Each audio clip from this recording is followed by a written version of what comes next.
Hey guys, tonight we travel to the streets of ninth century Baghdad, where spice merchants whisper of cold desserts and caliphs sip sweetness under palm trees.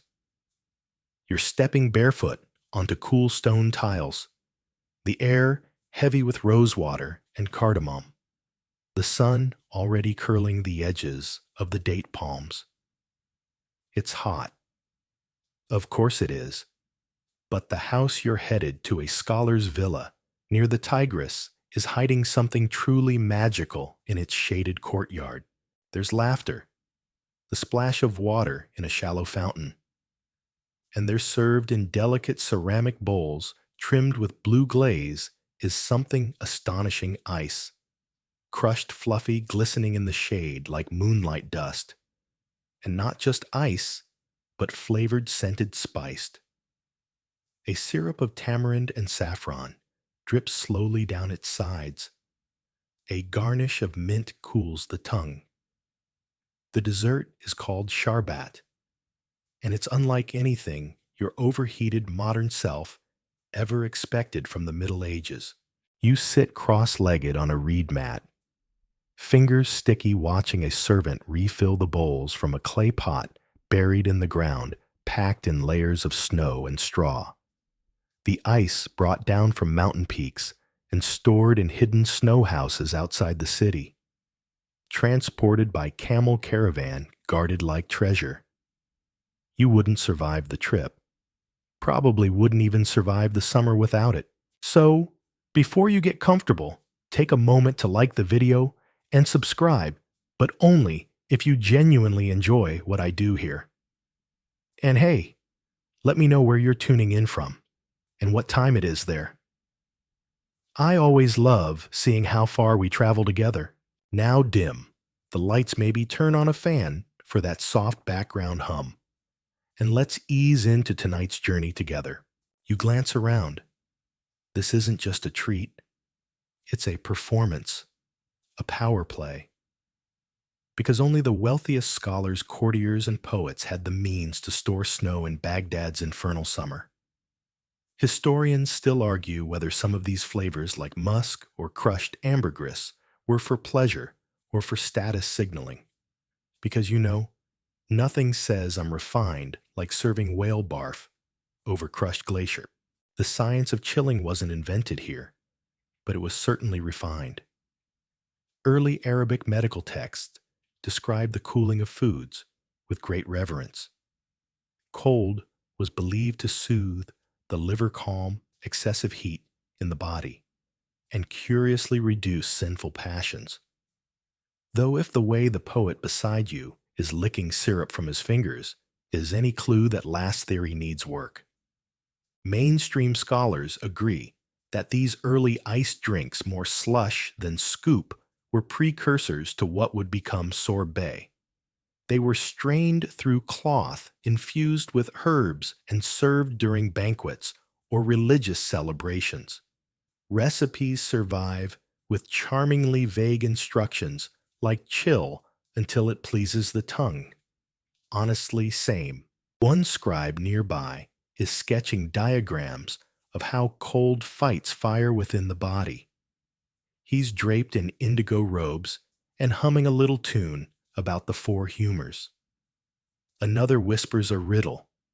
What has no tongue but cools the mouth? You're about to answer when a boy runs past with a tray of rosewater-soaked figs slipping slightly on a puddle of melted ice. And suddenly, you understand why this wasn't everyday fare. Ice melted, quickly, painfully, expensively. It was stored in massive clay-lined pits called yakchals, borrowed from Persian engineering. But we'll visit those icy wonders later. For now, just enjoy the indulgence. A passing cook chuckles as you slurp the last of your sharbat. Too cold, he asks, seeing your slight wince. It is the price of beauty. You nod sagely, pretending not to feel your teeth chatter. There's a soft commotion as a caliph's messenger arrives, likely to request more of this golden ice. The man bows low, speaks softly, and departs with a sealed jar and a proud servant in tow. You get the sense this dessert carries more than flavor. It carries diplomacy rank, perhaps even flirtation. You lean back against a warm stone column belly, pleasantly cool. The sharbat settles like silk in your stomach. Someone nearby plays a reed flute, and a poet begins reciting verses about a love as cold and sweet as the snows of the north. You can't tell if he means romance or dessert.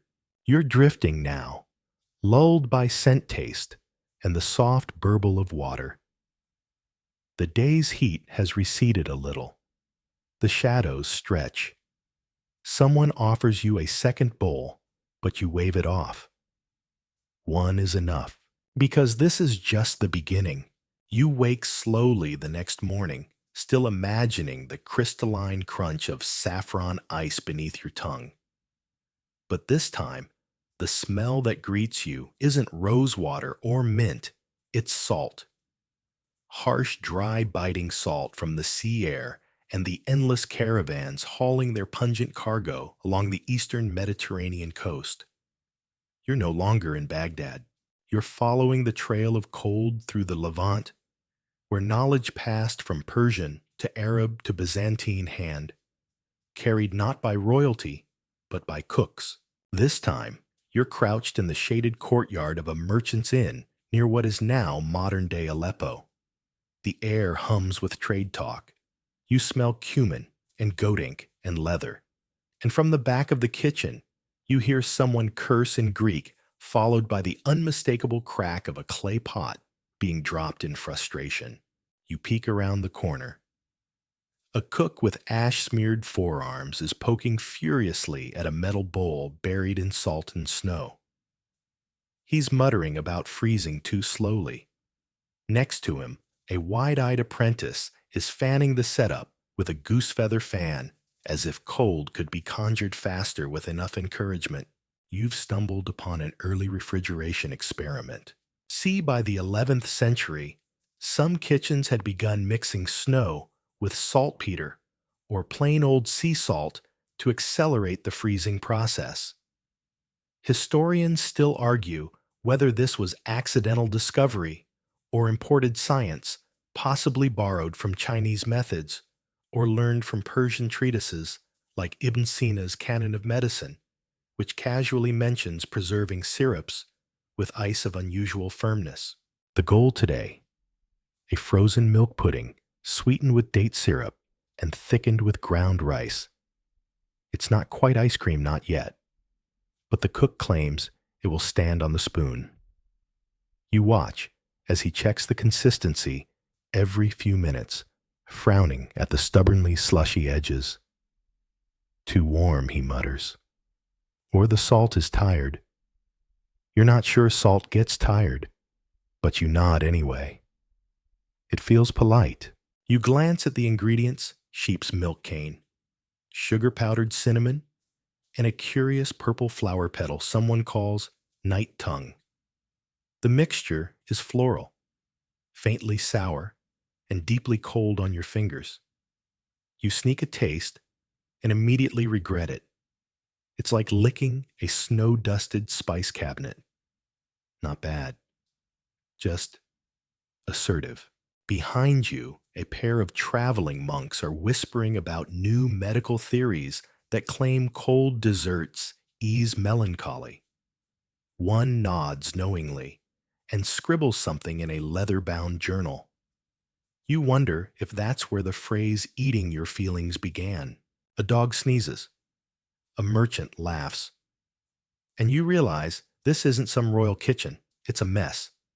A glorious, freezing, fragrant mess. Every few minutes, someone new appears to poke at the bowl or offer unsolicited advice. Try fig sap, one yells. Add more snow, shouts another. The cook waves them away, muttering about amateurs and the price of apricots. Eventually, he scoops the mixture into a carved wooden bowl, sprinkles dried hibiscus petals on top, and nods in weary triumph. You take a spoonful. It's dense, chewy, rich. Almost custard. cold stings your tongue before melting into honeyed cream. You look up. The cook is watching you. You give him a slow nod of approval. He grins like a man who has wrestled with snow and won. The apprentice immediately trips and spills the second batch. Still, the moment holds.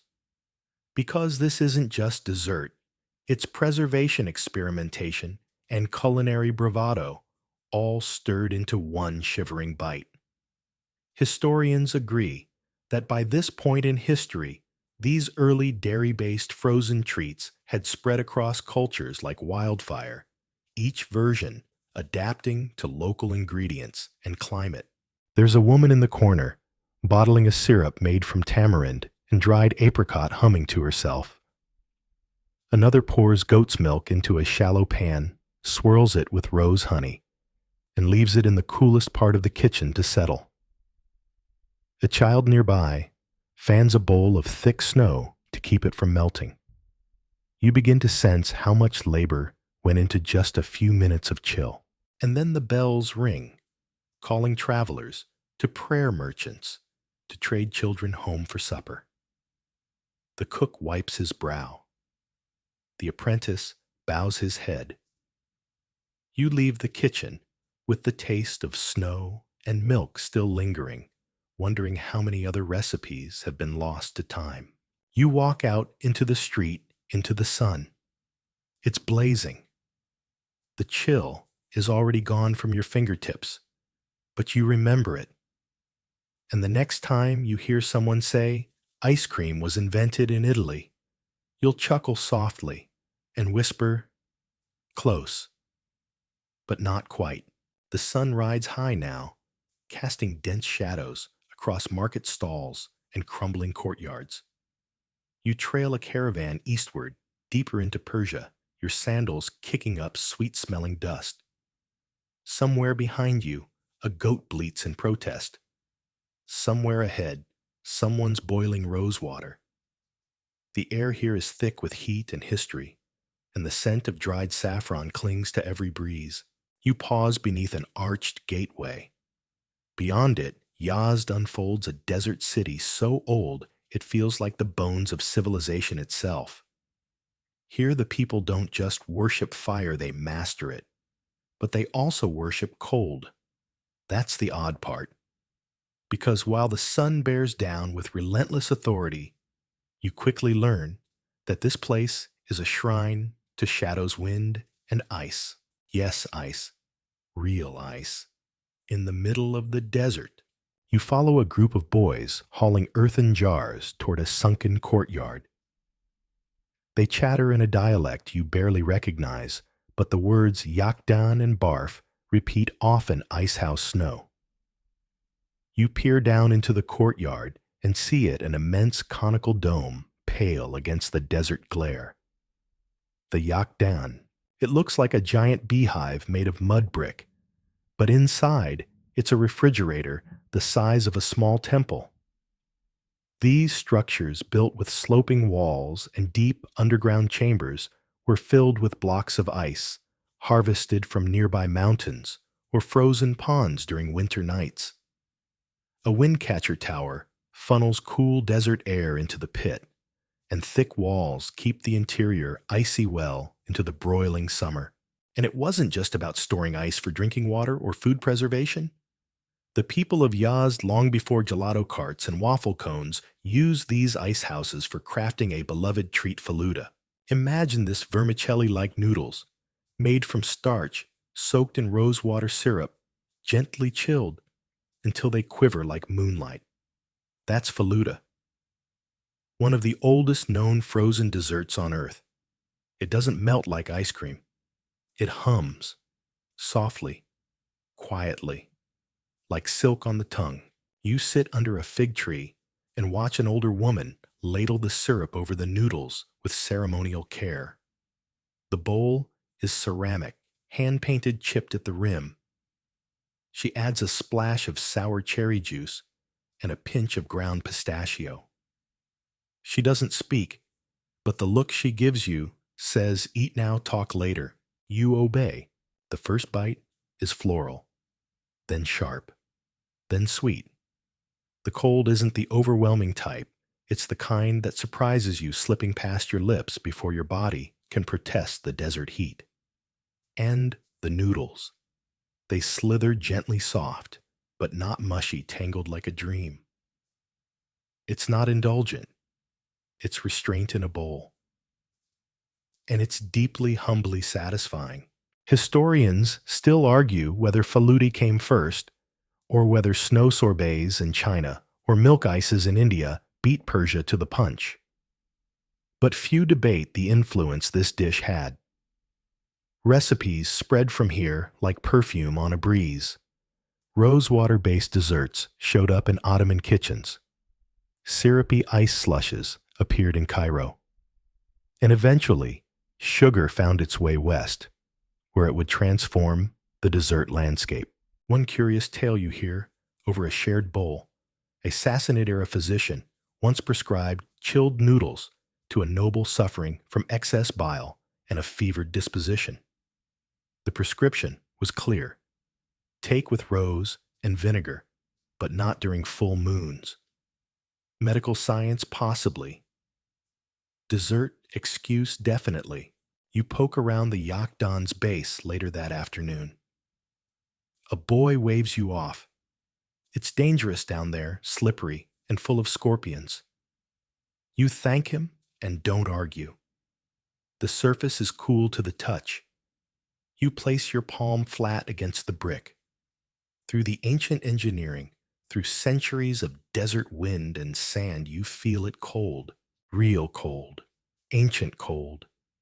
Cold that knew empires before your grandparents were dust.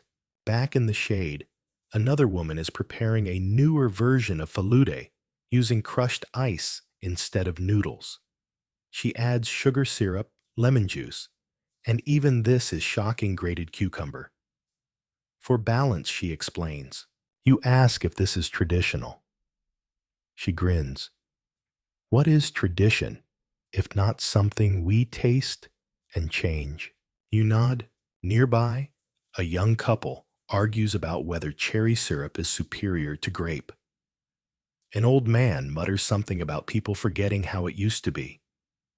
You realize this has always been part of dessert, the tension between memory and innovation, between recipes written in stone and those scribbled on the back of an olive barrel. The sun begins to dip low now. A breeze carries fine sand across the stones. You sip the last of your chilled syrup, letting it tingle the roof of your mouth. You've tasted time cold and sweet and fragrant. And for a moment, the desert forgets its heat. As you rise, a child taps your shoulder and hands you a tiny frozen ball wrapped in cloth. Apricot ice, he says proudly. You take it. You thank him. And you tuck it into your satchel like a treasure. Because in this place, in this exact moment, you understand dessert isn't about indulgence. It's about effort, preservation, honor. A memory passed from tongue to tongue, generation to generation. And somewhere out there, someone is still adding rose water to a bowl of snow and thinking this will make someone feel better. You leave Yazd just as the call to prayer echoes from a cracked minaret, and the scent of cooling earth rises like breath from the courtyard stones.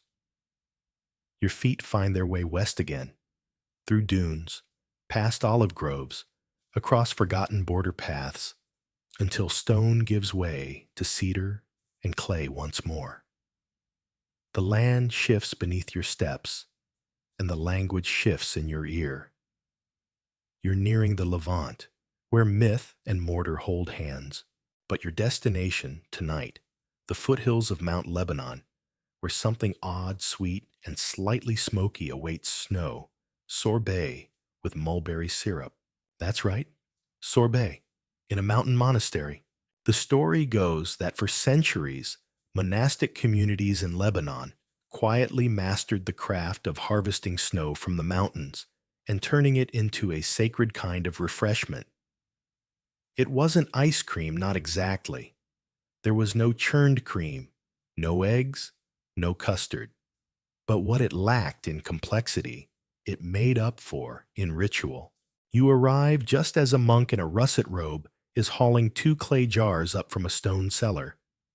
He nods at you, offers a quiet ahlan, and gestures for you to follow. You do, because this is what you came for. He leads you to a small stone courtyard, shaded by grapevines and surrounded by low wooden stools. There, 3 children are already waiting, each clutching a little cup filled with crushed snow and syrup. Their tongues are purple. Their eyes shine. You're handed a bowl carved from olive wood. Inside, a heap of fresh snow scooped from a cistern hidden deep in the rocks, and a drizzle of something dark and sticky mulberry molasses. The taste is haunting. It's tart rich and just slightly bitter. The snow softens the edge, and the molasses clings to your teeth like a memory. It's not playful. It's contemplative. Dessert for a poet. Or a monk. Historians still argue whether this snow sorbet began as a religious offering or a survival tactic. After all, snow keeps well if packed right. And in places with no rivers and only seasonal rain storing, snow was not indulgence, it was insurance. You glance around. The stone basin where the snow is stored is more like a shrine than a freezer. Every flake is a gift from the high places, and every syrup from the mulberry, the pomegranate, the tamarind is carefully boiled, strained, reduced, and set aside for this one purpose. An elder joins you, leaning heavily on a carved walking stick.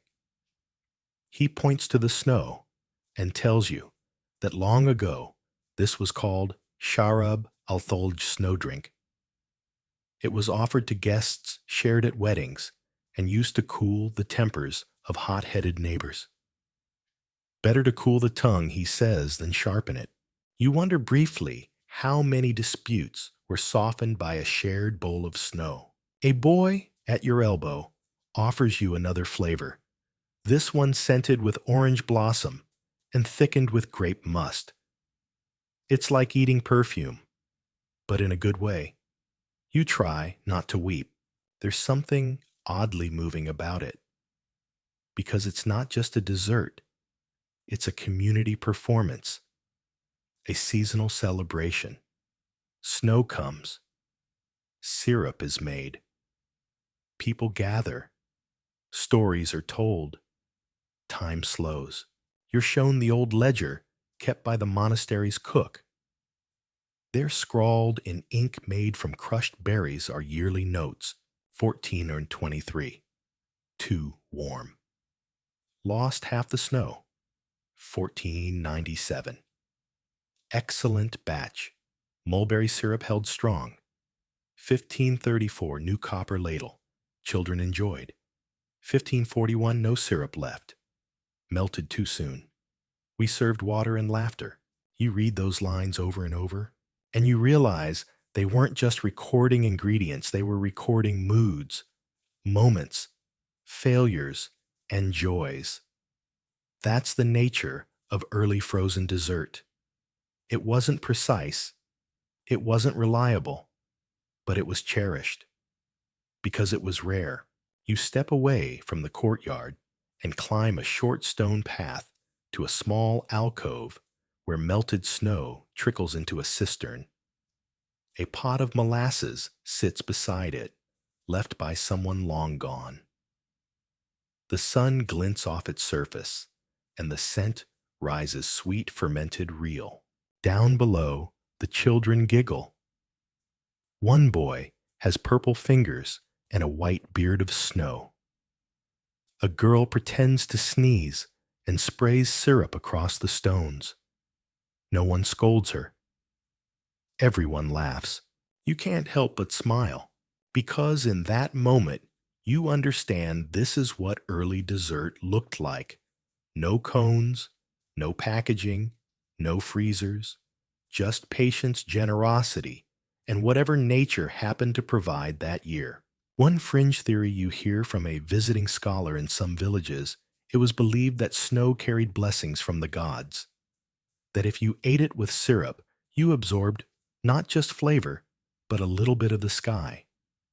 You like that idea. You tuck it away for later. As the sun dips behind the mountain ridge and the shadows stretch long and lazy across the courtyard, you take one last bite of your sorbet. It's started to melt. The flavors blend. It's not perfect, but it's enough. You thank the monk. He nods again, still silent. He hands you a small cloth bundle before you go. Inside, a tiny jar of syrup sealed with wax and a slip of paper that reads, "Use only when it snows."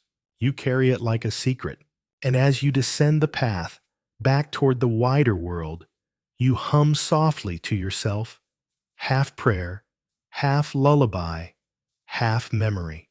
Because even in the hottest places, there's always room for something cold, something sweet, and something shared. You follow the road westward, and the sea begins to scent the breeze salt and fig, and something faintly metallic like ancient bronze under the sun. The Levant fades behind you. Ahead, Alexandria, that wind-swept marble queen of Egypt's Mediterranean coast. The scrolls in the library may have burned, but you're here for something that somehow escaped the flames, an iced honey drink prized by scholars and street vendors alike. Hey, don't roll your eyes. Yes, another ancient near dessert. But this one may be the closest thing Egypt had to proto-sorbet. And like most things in Alexandria, it came with a few footnotes, 3 competing theories, and one glaring mystery. You duck into a colonnaded marketplace where vendors still chant their wares in rhythm fig fish firewood fennel and find a quiet alley where a tiny wooden stall waits. Its roof sags, but its jars glisten. Inside, one of them shaved ice, or what passes for it in this climate, mixed with crushed lotus root and a thick golden syrup. The vendor, a wiry man with teeth like sun-bleached shells, says it's Nabat al-Barid, cold sugar. His fingers move with reverence, scooping ice from a deep insulated pot lined with clay tiles and date fronds. Into your cup goes a swirl of honey, followed by the powdery residue of dried tamarind and something that smells suspiciously like cardamom. You taste. Your eyebrows rise. It's sharp, cooling, complex. The honey clings. The cardamom sings. The tamarind hums like a baritone at the back of your tongue. It's not dessert in the modern sense, but it's definitely indulgent. It shocks you awake. It also settles you. And for once, it leaves you genuinely unsure whether to gulp it or sip. Historians still argue whether this was a health tonic, a medicinal concoction, or just a luxurious street treat. After all, Egyptians understood both the digestive and spiritual importance of cooling the body. And when you live in a land where shade is a sacred architectural feature, anything cold becomes divine. One clay record from a healer's archive lists cold honey drink for fever and sorrow. Another describes a wedding banquet where snow from the mountain was poured over sugar and saffron, and the guests gave thanks to Horus. Is that poetic exaggeration or proof of early sorbet? Who knows? You hear a theory whispered by a passing scholar in a dusty red robe. The Persians may have brought snow by camel across the desert. He says it too casually, like it's not the most ridiculous and glorious thing you've ever heard. Snow on camelback, just to make dessert. You sip again, and for a moment You swear you taste the Alps. Or maybe that's the lingering hint of rosewater. Nearby, two children trade coins for tiny cups. They slurp, they grin, they spill half of it down their robes. Their father sighs, then takes a sip from his own. This is not an elite ritual. This is public joy. You move on to a courtyard behind the Temple of Serapis, where an older woman tends a series of shallow clay dishes set in a shaded trench.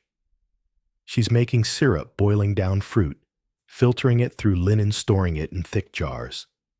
But beside her, a boy fans a basin of cooled marble tiles. There's no ice, but the stone holds the night's chill. She smiles, invites you to help. You do. You pour the syrup over the marble, spreading it thin. It thickens. It glistens. She scrapes it up with a flat wooden spoon and folds it into itself. Sweet glass, she calls it. You call it early granita. The texture is rough, but the process is ancient kitchen alchemy. She tells you the story of Pharaoh Pepi II, who kept servants smeared in honey to attract flies away from his fruit. You blink. You ask if it's true. She shrugs. It should be. She's not wrong. One fringe theory suggests that the early Egyptian elite enjoyed chilled milk drinks, sometimes thickened with crushed dates and cooled in ceramic jars placed in underground water tunnels. You spot one of those tunnels later in the ruins of an old estate. The air there is 10 degrees cooler, and the lingering scent, sweet stone and lemon peel. At the waterfront, you pause and watch a fisherman pour something into a chipped cup: honey, vinegar, ice chips, water, and mint. He offers you a sip. You blink, cough, then blink again. It's bracing. It's bonkers. It's weirdly good. This is Alexandria after all. Even dessert drinks are a little philosophical. You step away, watching the light curl across the sea, and think about how far you've come from snow in Persian cisterns to syrup on marble tiles to fermented fig water on the docks. The thread that ties them all, cold sweetness, a moment of reprieve, a shared smile, and maybe a little reminder that civilization doesn't only advance with laws and walls, it advances with ice and flavor. You finish the last drop of your honey cardamom sorbet. The vendor winks and says, "Tomorrow come back for date syrup and salt lemon." You nod, but you both know you're moving on, because the world of ancient ice cream still stretches ahead. You head east, now chasing whispers through dusty corridors of time and desert wind. Your sandals crunch over hardened clay as you descend toward the Tigris Valley, Mesopotamia, the land between the rivers. If you thought Persia had drama or Alexandria had flair, just wait. Because the Babylonians, they made dessert political. Yes, really, it begins with barley, always barley. You can't go 5 minutes in Babylon without seeing it, smelling it, or having someone try to sell it to you in 17 different forms. Beer bread, porridge, and today's curiosity, barley ice. Okay, maybe that's not the official term, but you're not far off. 1,000 years before anyone coined the word gelato, temple kitchens in Babylon were preparing a dessert made from mashed dates, cracked barley snow, and a touch of tamarisk ash. Think earthy sorbet with the texture of a polite gravel path. You pause in a shaded courtyard where an acolyte of Nabu, the god of scribes, is tending a deep clay jar buried to its neck in the ground. She carefully lifts the lid and fans away steam. Inside, barley mash still warm, but next to it sits a shallower basin filled with crushed snow and a dark syrup. She says it's kulu, a word scholars still debate. Some say it meant cold mixture, others sweet cooling paste. It could have been a kind of snow-drenched pudding. It could have been soup. But the way she sprinkles crushed dried flowers over it before handing you a wooden spoon suggests this is dessert, baby. You scoop, bite, pause. It's chewy, cold, bittersweet, surprisingly delicious. One tablet found in Sippar references food of the gods preserved in snow, used in rituals to honor Ishtar. Another describes the ritual cooling of the tongue after chanting in the heat. You wonder, did priests slurp sorbet before preaching? Historians still argue whether Babylonian cold desserts were ceremonial only or enjoyed by the general population. Some clay records suggest that temple kitchens distributed frozen fruit mash to workers during summer solstice. Others argue this is fanciful translation. But you're holding a bowl of the stuff, and the sun is scorching your ears, so you choose to believe. Further down the ziggurat steps, you stumble on a small market square. Vendors shout in Akkadian, selling jars of palm syrup and thick slabs of date paste. One boy hawks what looks like frozen cheese. His stall is shaded with wet cloths and lined with clay coils filled with cold water. He claims the cheese is mixed with snow and cardamom and left to rest on moonlit rooftops. You buy a piece. It's tangy, slightly salty, crumbly, and cold. Not exactly gelato, but close enough that your brain briefly considers licking it. A grinning old man at the next stall insists the best frozen treats came from Nineveh, not Babylon. There he says they added goat's milk and fig honey and called it dew of the goddess. You raise an eyebrow. He shrugs. History has flavor. He's not wrong. Back at the temple, you watch as a young apprentice grinds herbs into powder, while another pours cold water into shallow basins lined with metal discs. They're trying to cool syrup more quickly, an ancient version of an ice bath. It's both ritual and recipe. You ask what they're making. The older one shrugs. Something the king likes. Naturally. Because here's where it gets juicy. Ice in Babylon wasn't just refreshment. It was power. In royal kitchens, frozen treats became a symbol of status. Bringing snow from the Zagros Mountains wasn't easy. It involved trade storage insulation, whole networks of servants and supplies. One recovered record describes a snow delivery gone wrong and a cook beaten with 5 rods for letting the king's barley mash go warm. You sip water, blink twice, and wonder, was that the first documented ice cream meltdown? Fringe theories suggest that Babylonian astronomers observed lunar cycles to determine optimal snow harvesting days. Some even say special prayers were offered to Ea, god of fresh water, before chilling desserts. You find that hard to believe until you enter a shrine kitchen and see a mural of Ea himself pouring liquid over a pile of white crystals. Art or cookbook, who can say? You leave the temple complex and wander toward the canals, where a woman kneels by the bank washing clay jars. She opens one and offers you a sniff cold milk mixed with mint and honey. She says it's eaten with spoons under the stars. You smile. You're beginning to understand that dessert here was a sensory event. It wasn't just about taste. It was about temperature, aroma, occasion. Just like modern sorbet, this wasn't a casual snack. It was ceremony. As the sun drops lower, casting a molten light across mud brick walls, you walk through a narrow alley where children chant a rhyme about snow on barley sweet like summer. Their game involves passing a cold pebble from hand to hand, pretending it's too frozen to hold.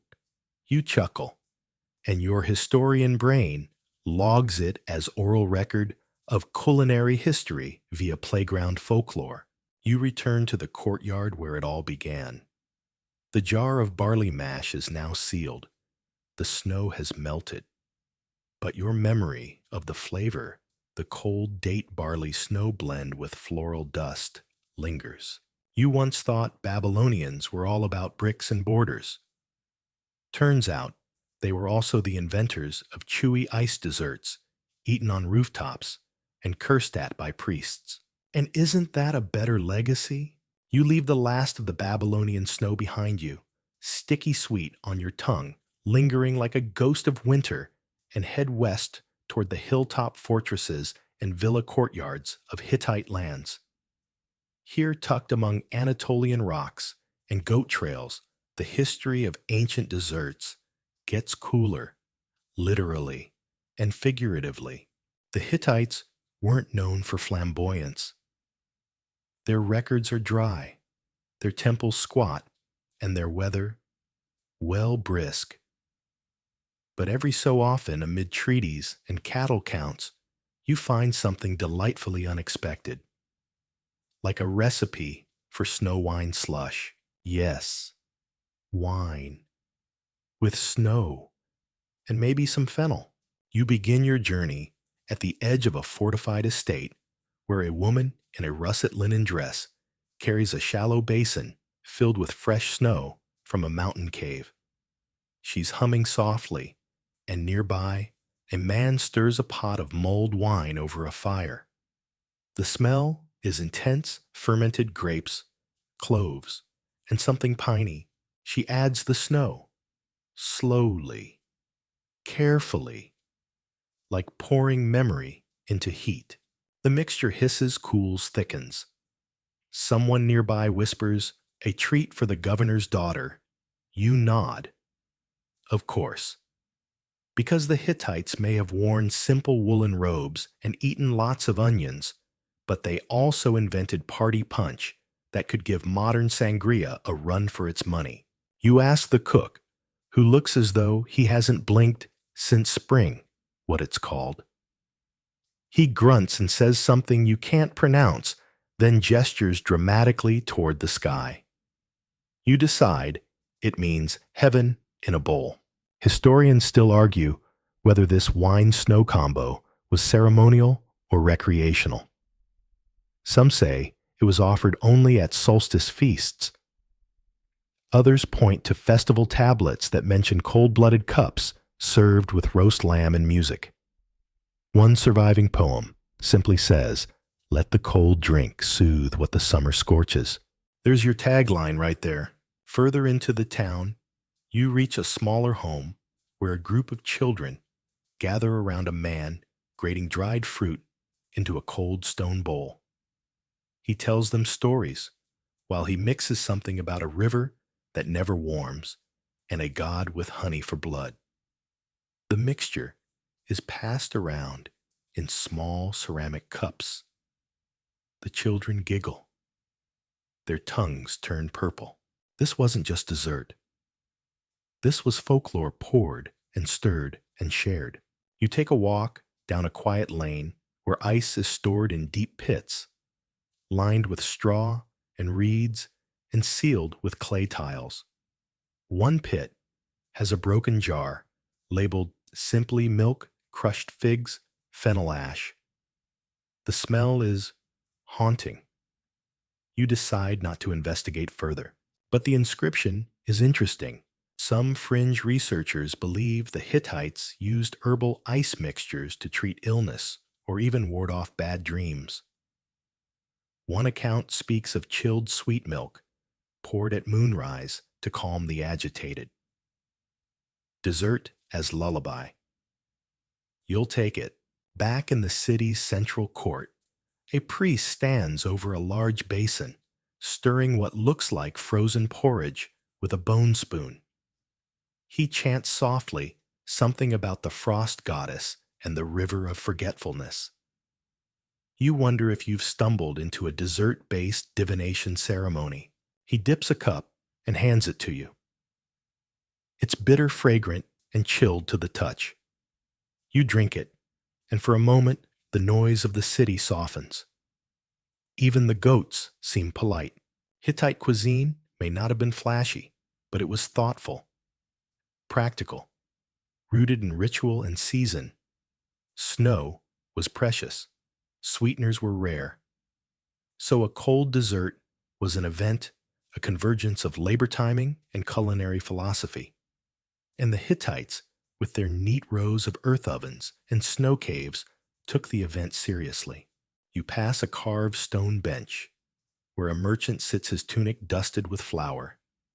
He's eating something from a flat slab, a mixture of crushed almond snow and goat butter, pressed into a bar and wrapped in fig leaves. He offers you a bite. It's weirdly wonderful, like a protein bar made by a druid. You approve. Nearby, a fragment of a clay tablet rests in a shrine. It reads, "The sky was hot, but the cup was cold."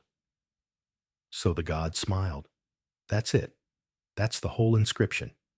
No recipe, no measurements, just that. You imagine someone offering their culinary achievement to the divine and hoping it sticks. You wander past the granaries and into the upper gardens. A woman in a teal apron is drying wild mint. She tells you she uses it in snow spoons, a blend of mint sheep's yogurt and crushed barley, chilled in cave stones and eaten with wooden ladles. It's savory, sour, strangely addictive. One fringe theory suggests the Hittites invented the modern idea of a coarse cleansing sorbet by accident. Feast records show alternating servings of hot meat and cold grain mint mash, possibly to pace digestion. Or maybe they just wanted a break from all that lamb. As dusk settles, you find a cluster of young men gathered near a fire pit, laughing over a failed dessert experiment. One holds a half-frozen lump of what might be sweetened cheese. The other blames the snow being too warm. A third says, "Next time use temple ice," and everyone groans. You chuckle. It seems the Hittites had their kitchen disasters too. You climb one last hill and sit beside a ruined tower. A shard of pottery lies nearby, painted with a faded scene, a woman pouring snow into a bowl, her arms raised in triumph, her face oddly serious. Maybe she was the world's first dessert influencer. You take one last breath of pine wine and fig and let it linger. Hittite desserts weren't glamorous, but they were clever, measured, intimate. Proof that even a civilization known for war chariots and cattle treaties had room for snow milk pudding and children's sticky smiles. And you know what? That's what makes history taste better. You leave the Hittite highlands behind, descending into warmer valleys and flatter roads. The air thickens, the goats grow quieter, and somewhere in the back of your mind, the echo of snow desserts is replaced by the sizzle of sweet syrup, and a new craving rises, something richer, heavier, creamier. You've entered Persia. Not the glittering empire of Darius just yet. This is early Achaemenid territory, somewhere between tradition and experiment. Here in royal gardens and dusty kitchen yards alike, ice cream takes on a bold new identity. Not just chilled, but churned. Not just herbal, but decadent. Your first stop is a villa belonging to a middle-tier nobleman. His garden bursts with roses, quinces, and citrus fragrant and buzzing with bees. Near the shaded corner of the courtyard, two servants squat beside a clay bowl, resting in a second deeper vessel filled with crushed snow. They're stirring. The motion is slow, deliberate, round and round with flat wooden paddles. The inner bowl is glazed with a paste goat milk, saffron sugarcane, and pulverized date seed. As they churn, the mixture thickens, not frozen solid, but creamy spoonable and flecked with yellow threads. You've found it the prototype of Persian bastani, Though the name won't appear for centuries, the method is here. Cold in bowl, stirred by hand, flavored with opulence.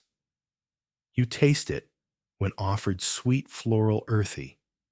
You blink. Is that pistachio dust? Historians still argue whether these recipes were reserved for royals or shared in public feasts. One ancient record from Persepolis lists coolened milk with flour honey served to laborers. Another describes a snow preserve flavored with rose water beaten for softness. Either way, it wasn't just food. It was status in a bowl. You stroll through the servant quarters and find a young boy fanning a shallow dish set atop wet sand. This was another technique, evaporative cooling. Wet the surface, stir the contents, and wait. It's slower, less reliable, but cheaper and smart. The boy's mixture looks humble milk, a hint of honey, a pinch of ash for grit. He calls it poor man's dessert. You grin. He shrugs. Still cold. You wander toward a temple district where priests tend both souls and stomachs. One corner room, heavy with sandalwood smoke, contains shelves of scrolls and a low table holding 6 ceramic jars. Each is marked with a symbol cow sheep, almond fig snowflake sun. The snowflake jar contains a chilled concoction of almond milk honey and crushed basil seeds. The priest dips a finger and murmurs something about cooling the fire inside. Is it medicine, dessert, prayer?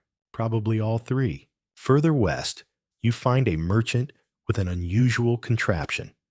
2 nested pots mounted on a wooden base with handles at the side. He spins them rapidly while shouting to a crowd, snow churned. Thrice brings joy to the tongue. Is it a sales pitch? Absolutely, but it works. People line up with their clay cups. He serves a chilled paste made from yogurt rose syrup and candied orange peel. The texture is rough. The taste is tangy. It's weird. It's great. You walk through a kitchen alley where a group of women are gossiping over a tray of finished desserts.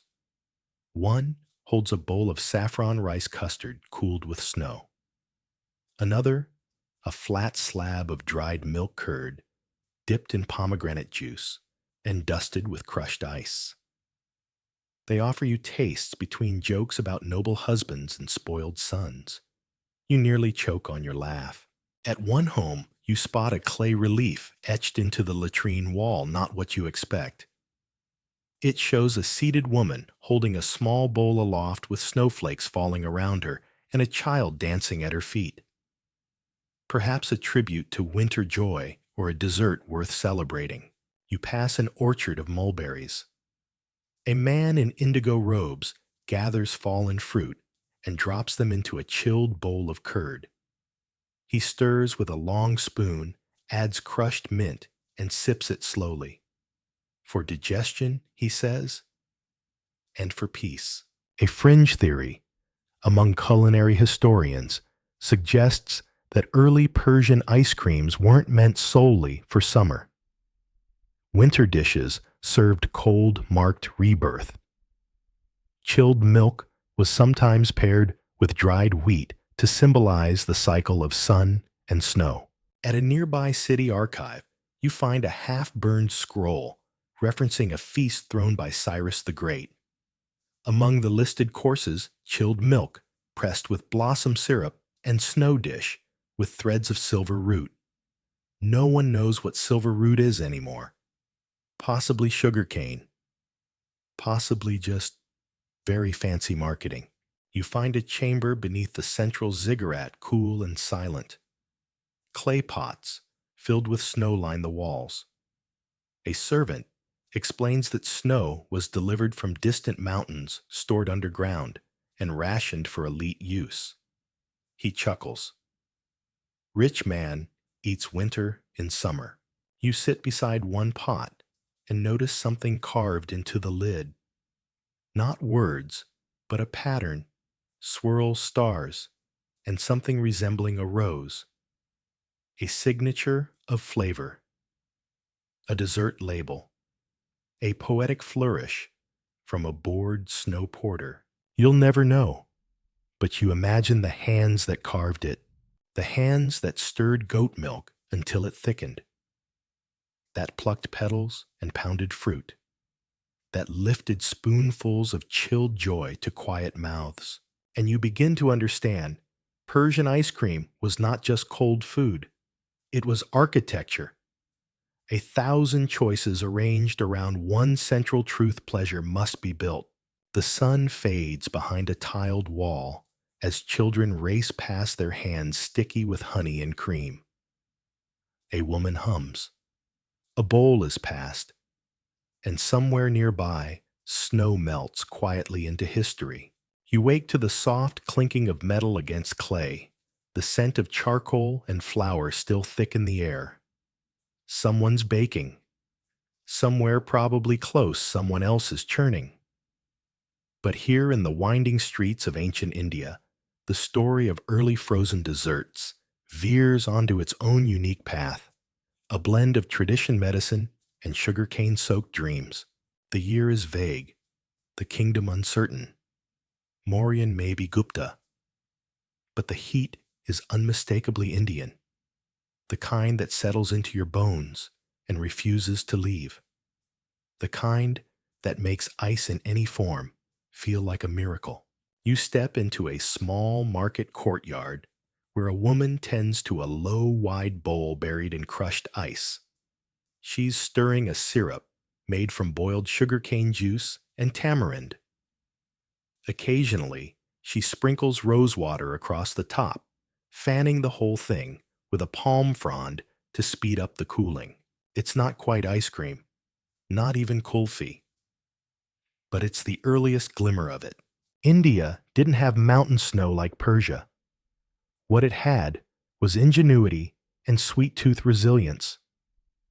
Historians still argue whether these frozen treats were everyday street snacks or reserved for high-caste feasts. One ancient recipe mentions jaggery syrup, crushed nut paste, and milk cooled in cloth under stars. You pass by a priest preparing an Ayurvedic tonic. He dips a cup into a clay vessel, resting in cold water, and hands it to a coughing boy. The liquid is chilled, faintly sweet, and smells like basil and cloves. The priest notes something in a palm leaf manuscript, time of day, patience, mood, weather.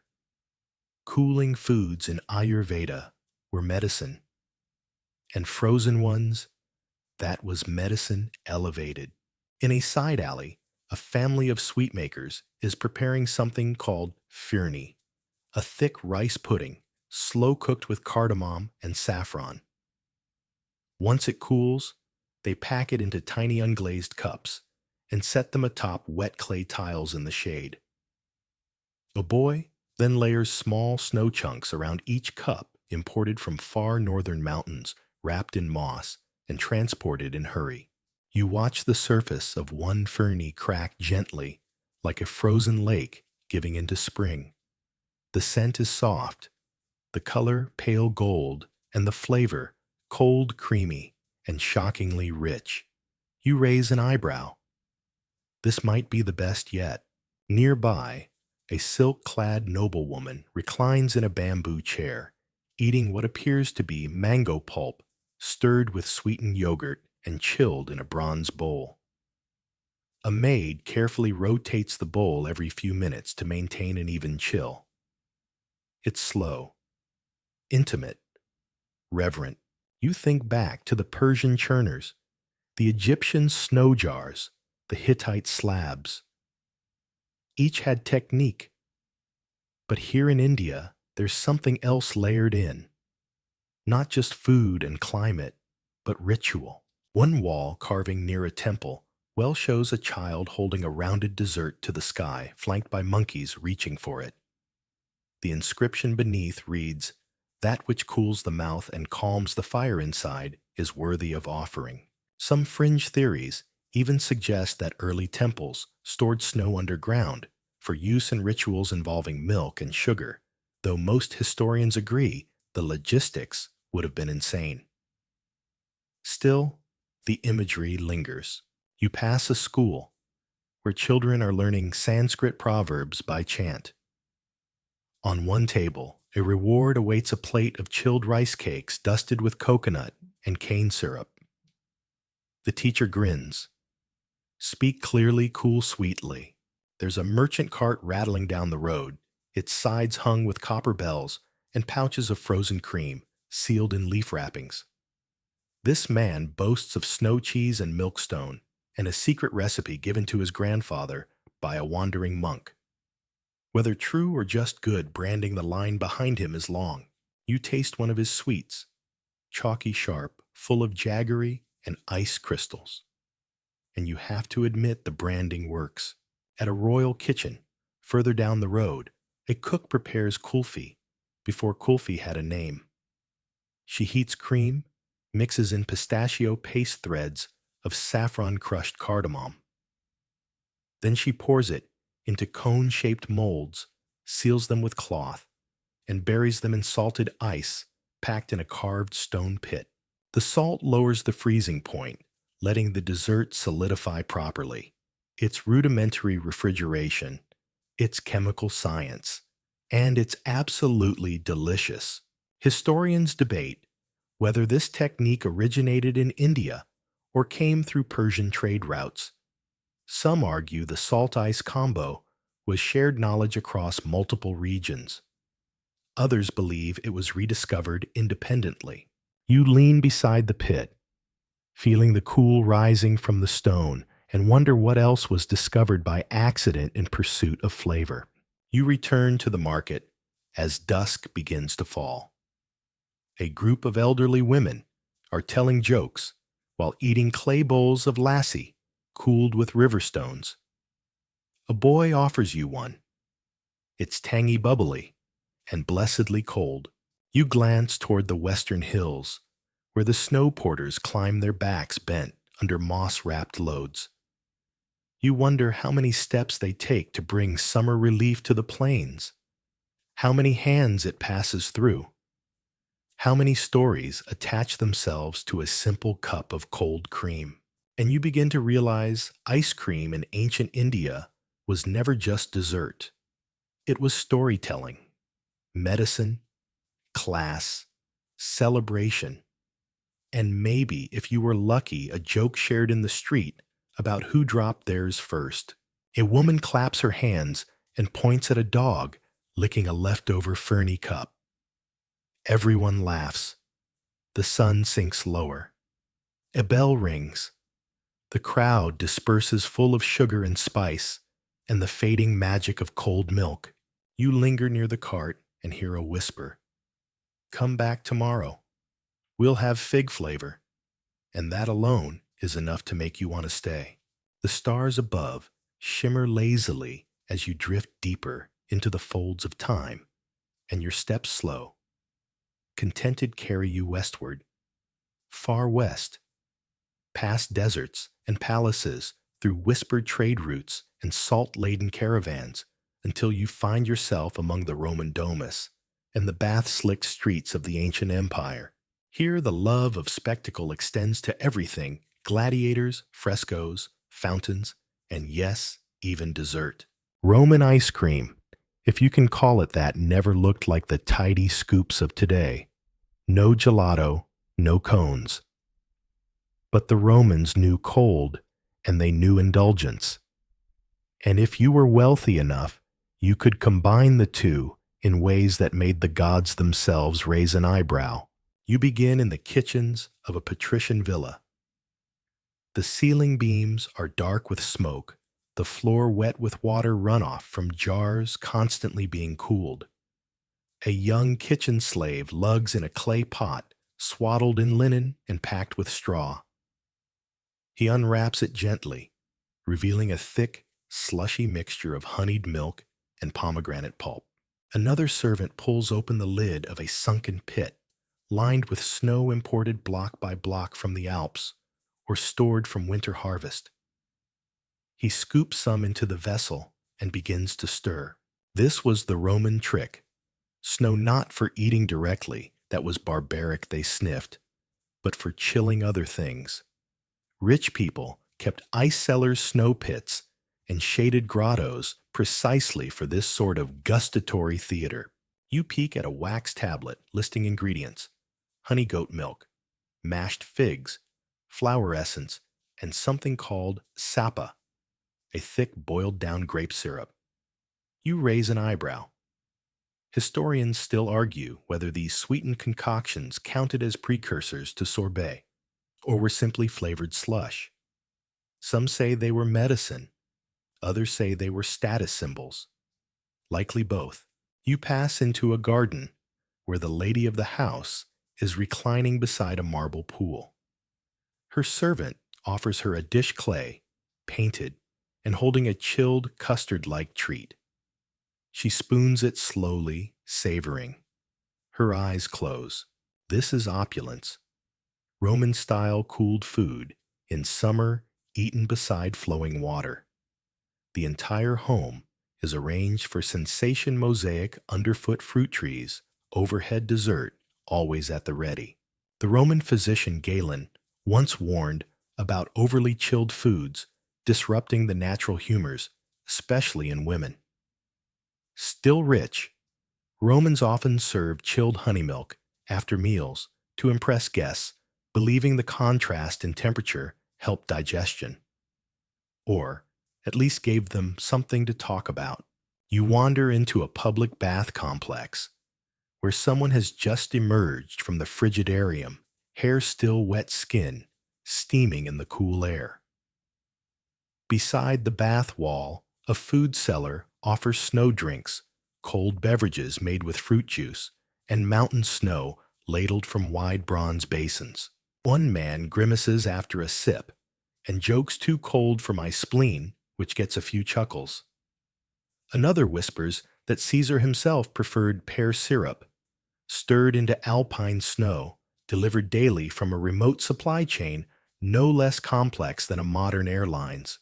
There's a fringe theory that elite Romans hosted winter-themed summer banquets, complete with scattered snow, on floors, chilled wine amphorae, and cold fruit dishes served amid artificial breezes from slaves waving palm fronds.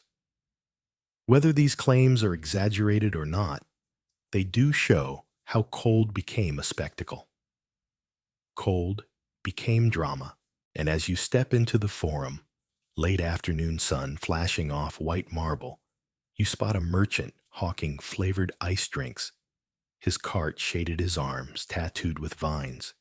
He offers you a cup of barley water, laced with snow and elderflower syrup. You take a sip. It's odd, tangy. Not quite dessert, not quite soup, but undeniably refreshing. The merchant shrugs. From the Greeks, he says, everything good comes from somewhere else. He then drops a sly wink and gestures toward his second jar, which holds something he calls cucumber chill. You decide to pass. Further on, at a scribe's stall, you overhear two scholars arguing. One insists that chilled desserts originated in Persia. The other swears it was the Carthaginians. They cite texts, wave scrolls, and nearly spill their honey snow cups in the process. You smile. Even in Rome, dessert could spark a debate worthy of senators. You stop at a shady corner of a tenement courtyard. Children laugh as they stir tiny cups of grape mash into half-melted snow scraped from a communal storage pit. The concoctions are messy and uneven, but the joy is palpable. Not all frozen treats were served on silver platters. Some came with dirt on your toes and juice on your chin. One mother wipes her son's face with the edge of her tunic and mutters something about summer being a sticky blessing. You nod silently in agreement.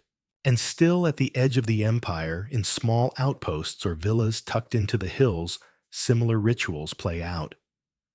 Snow stored in caves, syrups made from boiled tree bark, milk cooled with river water. The reach of chilled indulgence extended far, adapted to climate, to access to class. You finish your walk beside a mural in a villa's triclinium.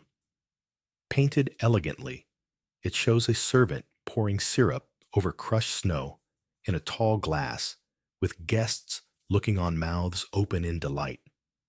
One guest has a raised eyebrow, his expression caught somewhere between awe and brain freeze. You laugh quietly, because even here, among marble and mosaics, the moment is familiar, a shared treat, a clever method, a need to cool the heat, and a desire always to make something ordinary feel like magic. The echoes of Roman fountains fade as you drift eastward now, across parched deserts and sandstone cliffs, until domes and minarets begin to rise on the horizon. You've arrived in the heartlands of the Islamic Golden Age, a world of scholars, spice traders, poets, and polymaths. And tucked between the astronomy and algebra lies ice cream. Yes, really? You find yourself walking the tiled paths of a Persian garden, the kind built for balance between shade and sun water, and wall-wild nature and precise design. It's quiet here, the murmur of fountains barely audible over the breeze. And then you see it, a group of men robed in soft saffron and teal, seated on low cushions, sipping something pale from glass dishes that glisten with condensation. Sharbat. It's not quite ice cream. Not yet, but it's close. Sweetened fruit syrups, often made with mulberries, rose water, or sour cherries poured over snow or crushed ice and stirred until they shimmer like liquid jewels. You watch one man lift his spoon taste and smile beneath his curled beard. It's a fleeting joy, melting faster than it can be savored. But that's part of the magic. These early frozen desserts weren't just about flavor. They were about elegance, timing, prestige, and above all, temperature. You wander into the courtyard of a wealthy merchant's home. A servant hustles past, carrying a long-handled tool with a curved scoop at one end. He disappears into a dome chamber, half underground, cooled by clever design and cleverer engineering. This is a yakshal, a Persian ice house. You crouch beside the entrance and peer inside. Its walls are thick, made of a special mortar that resists heat. Deep inside, massive blocks of ice collected from nearby mountains or frozen during winter nights are stored year-round. It's marvelously cool, like standing in the shade of a glacier. And here's the wild part. This structure predates mechanical refrigeration by over 1,000 years. The Persians used wind towers, evaporative cooling, and precise insulation to keep ice through blistering summers. Historians still marvel at it. Some debate whether similar designs inspired later ice cellars in India and Italy. Others argue they were purely local innovations, born from necessity and genius. Back in the kitchen, a young boy grinds saffron with a mortar. His sister stirs sugar into cooled milk. Together, they pour the golden mixture into a metal bowl and nest it into a basin of packed snow. One turns the bowl slowly. The other fans it gently. After many minutes, the mixture thickens into something soft, fragrant, and extraordinary. Faloude, one of the oldest frozen desserts with a proper name. It's made of thin noodles of starch, frozen into a syrupy mixture of rose water and lime, then scooped and served like slush. The texture is strange, like frozen vermicelli, but the taste is light and floral, equal parts memory and refreshment. You follow the scent of mint and cardamom into a nearby palace where the caliph's chef is preparing something for the evening feast. Here, dessert is a performance. He opens a bronze chest containing blocks of ice wrapped in woven mats. He unwraps them slowly, almost reverently, before beginning to mix sheep's milk with sugar rosewater and ground pistachios. His assistant carries in a tray of spices, cinnamon cloves, dried ginger, and a pinch of mastic, a resin that gives chew to the mixture. Once blended, the chef places the bowl over chilled snow and stirs with delicate precision. It takes time. It always does. This is Bastani Sonati, the ancestor of Persian-style ice cream, sticky rich and layered with flavors that echo the Silk Road pistachio from the Levant saffron from Khorasan and rose from Shiraz. You listen as the chef hums softly, lost in rhythm. His creation isn't just food, it's memory status art. And when it's done, he places the bowl in a mirrored niche beside figs, almonds, and sweet melon. One bite will close the meal. One bite will cool the blood, still the humors, and delight the soul. Not far from here, in bustling markets, ice sellers chant their wares. Clean snow, mountain-born, for your syrup, for your wine. Women haggle for small scoops wrapped in cloth, carried home in haste to flavor tea or chill fruit. And on the far edge of the quarter, a poet recites beside a fountain. His scrolls smell faintly of mint. He murmurs a verse that makes a scribe chuckle. Oh, sweet is the rose, but sweeter still, chilled upon snow, when summer forgets to be kind. Scholars still argue whether Persian faluti influenced later Italian granita or French sorbet. Some claim the Mongols carried frozen treat-making across Asia. Others say it traveled via Moorish Spain, seeded into Europe by way of sugar and snow. Theories aside, you know what you see. Elegance wrapped in heat, balanced by cold. A culture that used architecture, astronomy, and culinary patience to create something ephemeral and joyful. You pass a yakchal at dusk. A boy ducks in to fetch a chunk of ice. His older sister waits, holding a clay dish of fruit syrup. He emerges with a grin and a dripping block. She pours. They stir. They taste. They laugh. Simple, ancient, refreshing. And it hits you dessert isn't a side note here. It's an art form. A sign of mastery over nature. A sweet, shivering triumph in the face of sun.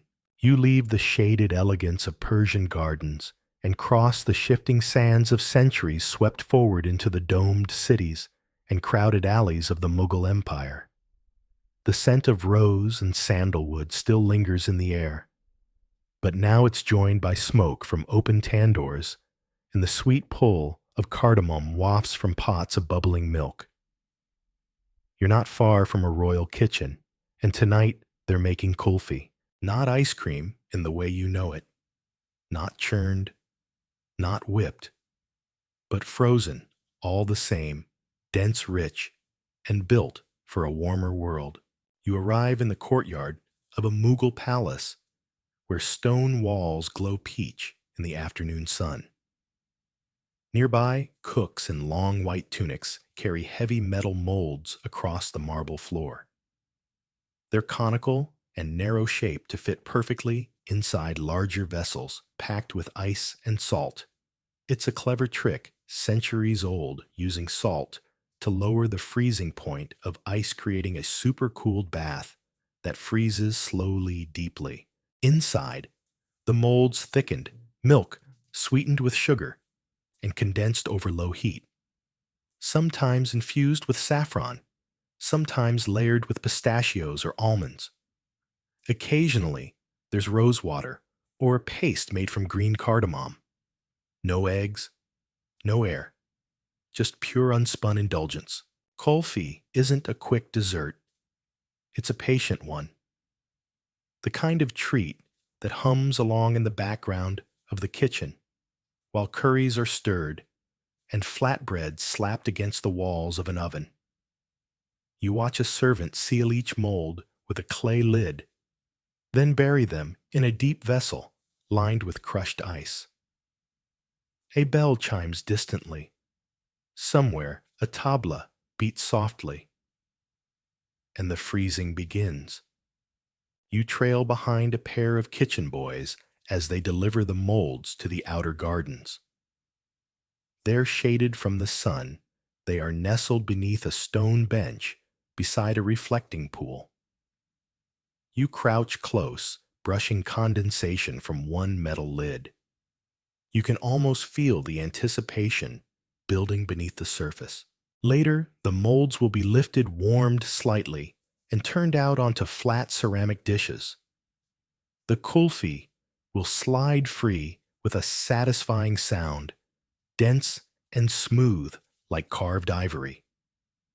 It doesn't melt quickly. It was never meant to. At a shaded pavilion, a nobleman leans on one elbow, waiting. A servant approaches and places a plate before him.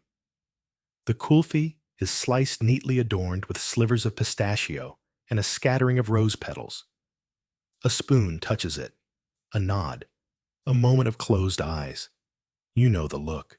It's victory over the sun. Historians still argue where kulfi comes from exactly. Some say it evolved from Persian faluda.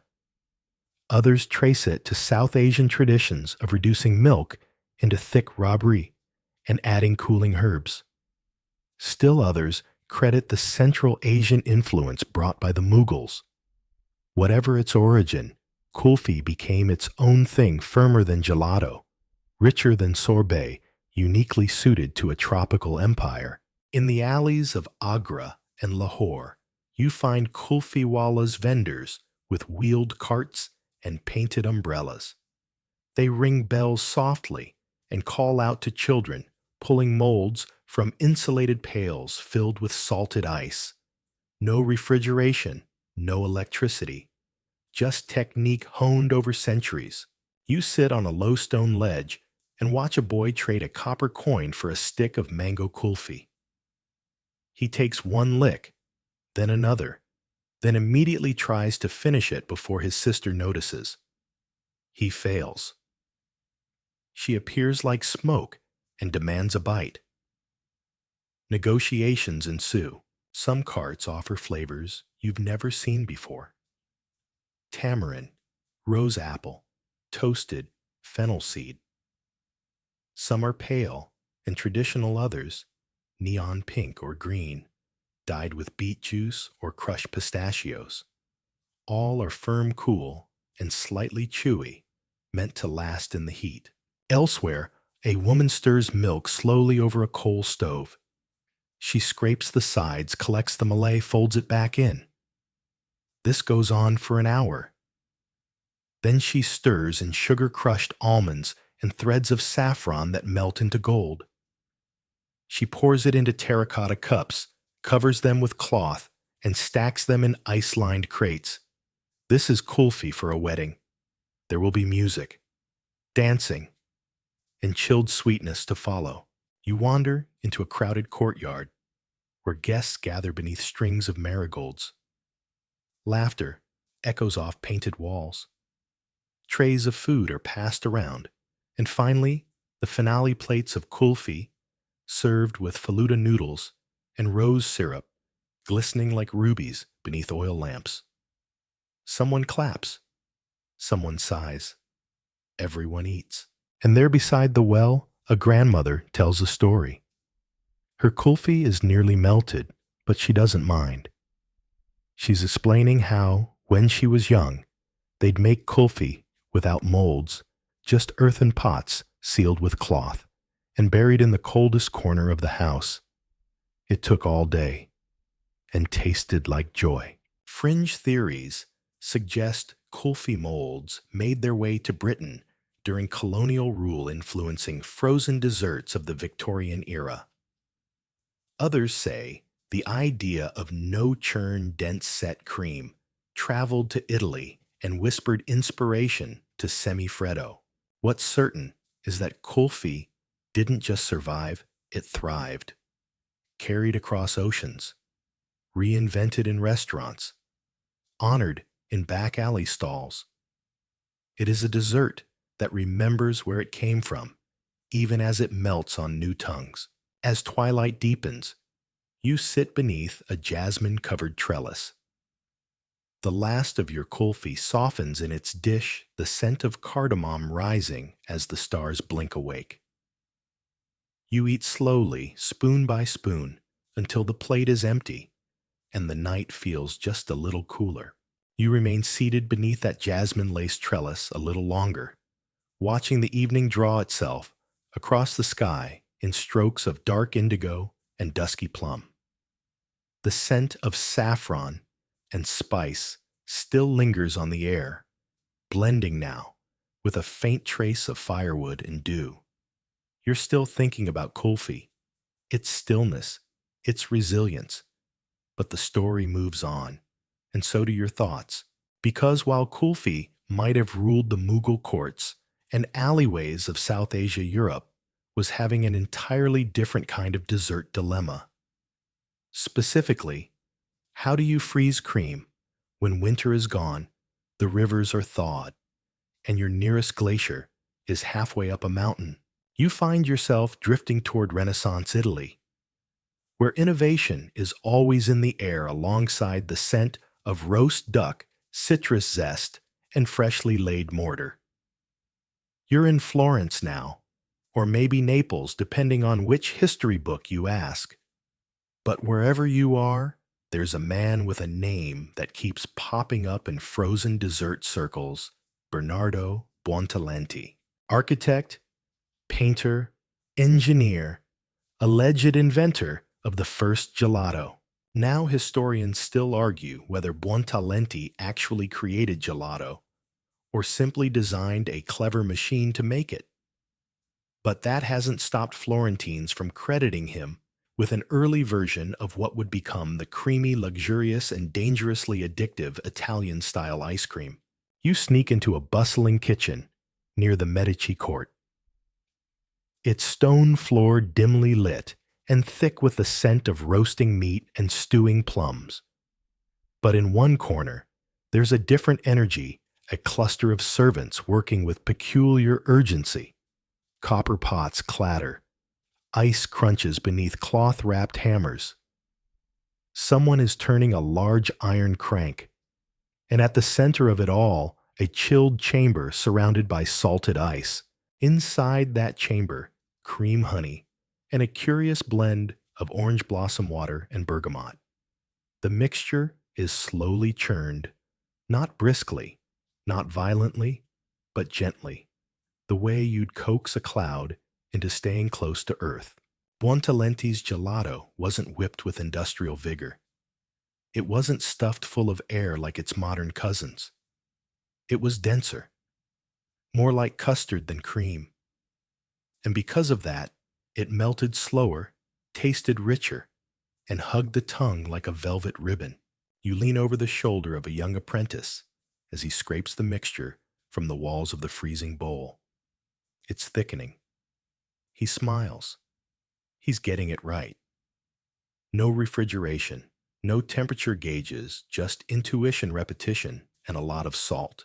Elsewhere in Italy, others are trying their hands at frozen sweets. Naples has its lemon sorbets served in hollowed-out citrus shells. Sicily is refining Granita coarse crystalline and better for hotter climates.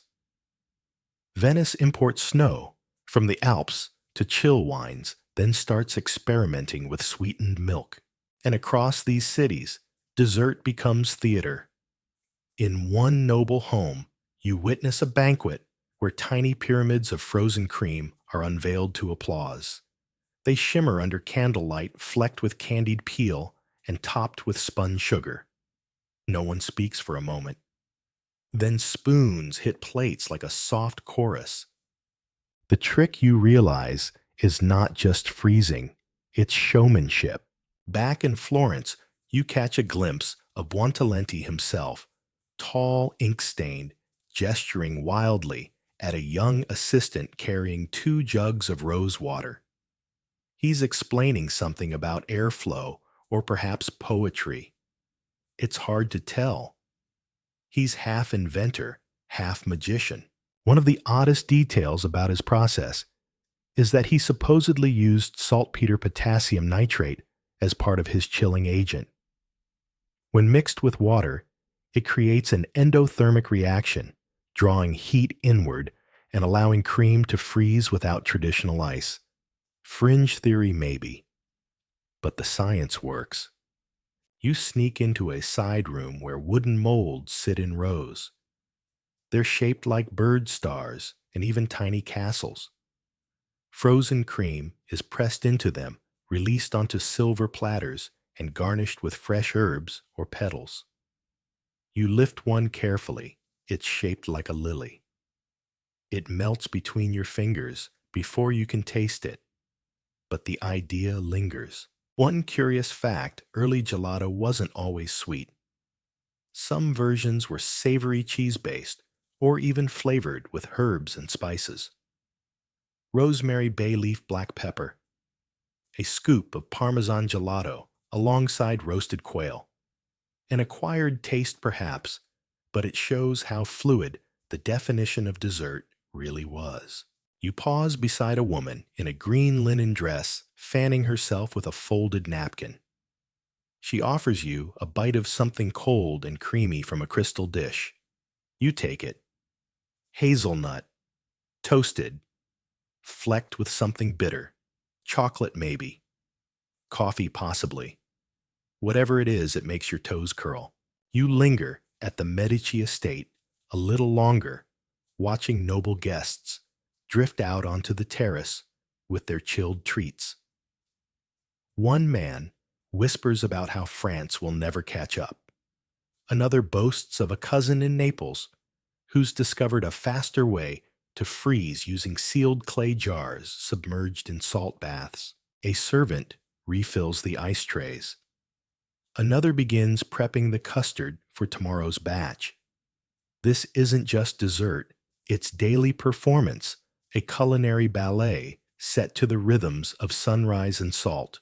Later that night, as the stars rise over the hills of Tuscany, you lie back in a vineyard stomach full and tongue still cold.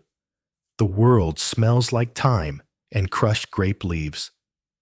Somewhere a mold of honeyed fig gelato is settling into its shape. You close your eyes and think about all the hands it takes to freeze something beautiful without a single machine. The night air around you is thick with the scent of pressed grapes and warm dust. Somewhere in the hills, a lute strums faintly, half a melody, half a dream. You lie still, your thoughts wrapped in fig gelato and copper molds, but the story begins to shift again. Because while Florence was freezing custard with alchemical flair, and Naples was perfecting lemon ices with mountain snow, another European kingdom was about to dip its royal spoon into the frozen dessert game France. Yes, the land of brooding poets, butter-rich sauces, and passive-aggressive table manners was now eyeing ice cream with both curiosity and competitive ambition. And as always, it started at court. You open your eyes to the gilded corridors of Versailles, where chandeliers drip crystal like icicles, and mirrors stretch endlessly in every direction.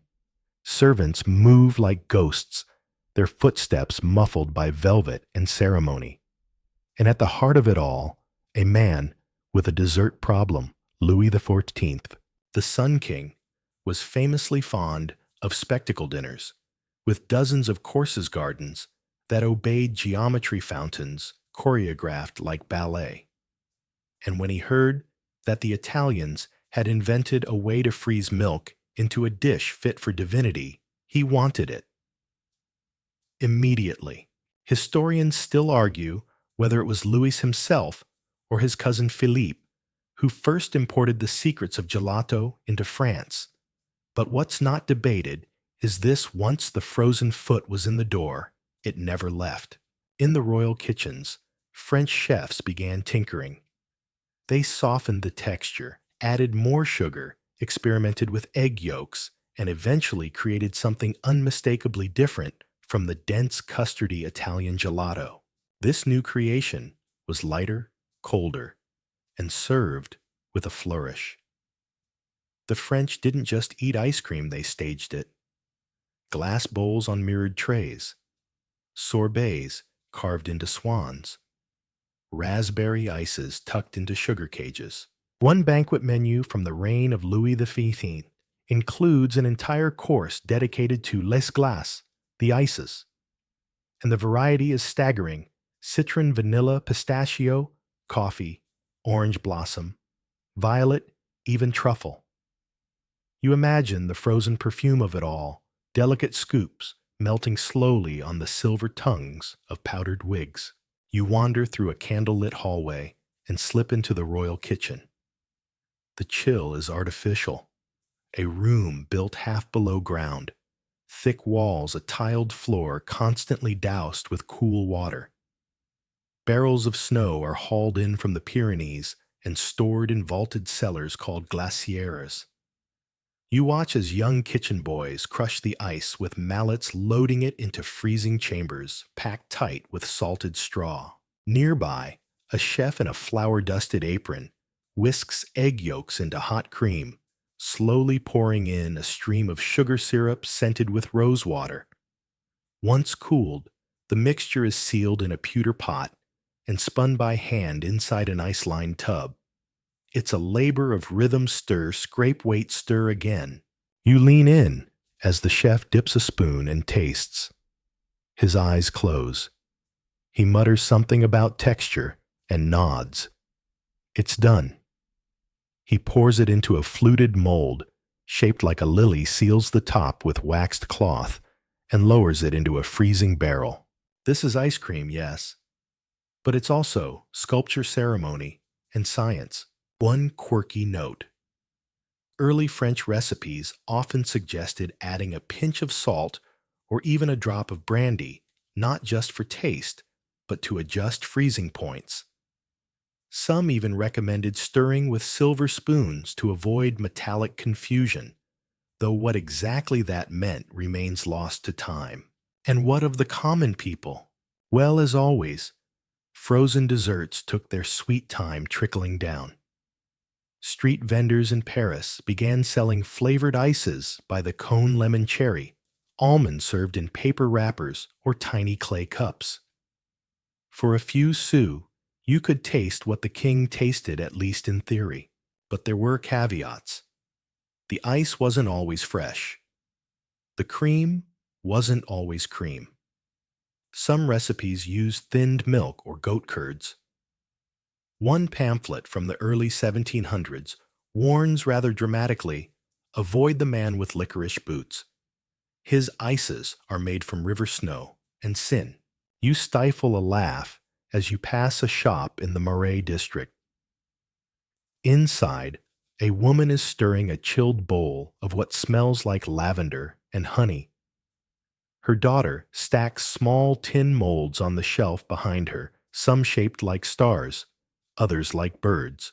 The French also brought refinement to serving.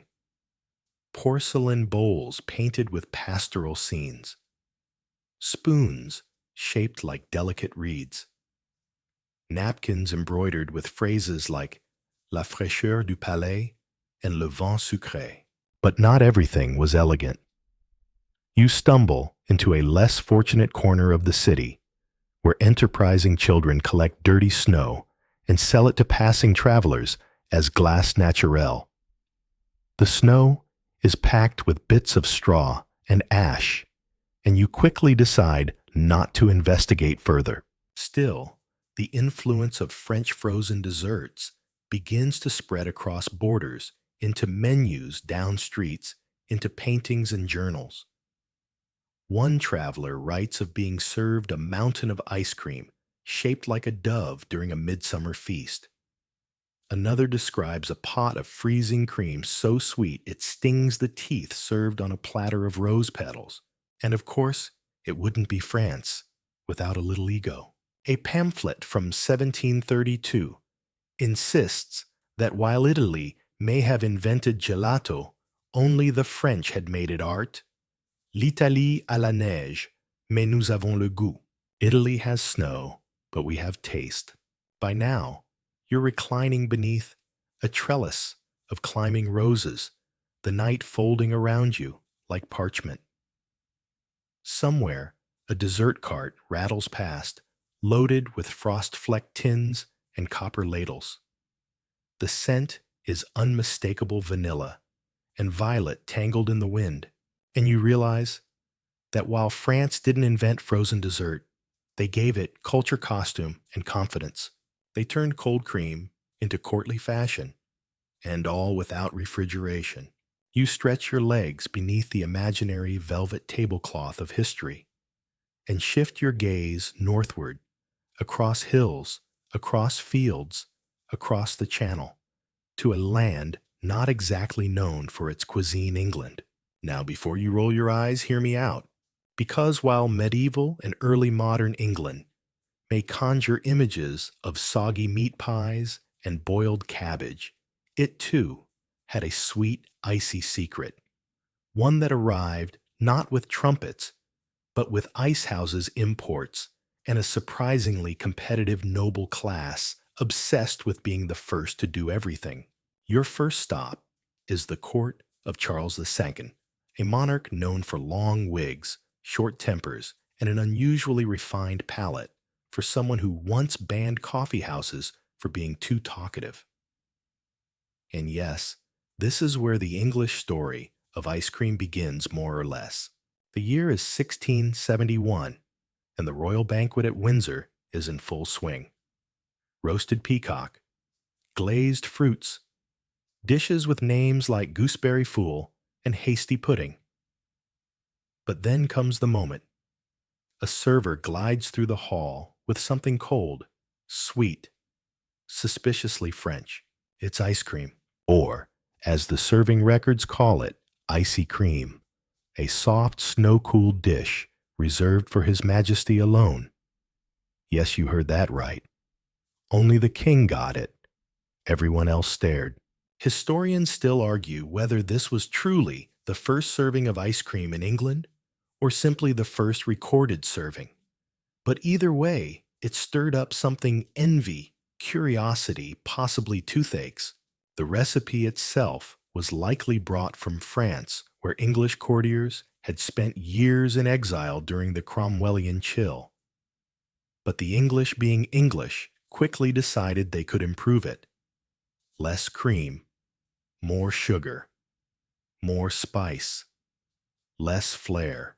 You meander down a cobbled path behind a stately home in Oxfordshire, where an early ice house still stands brick-domed, sunken into the earth like a secret.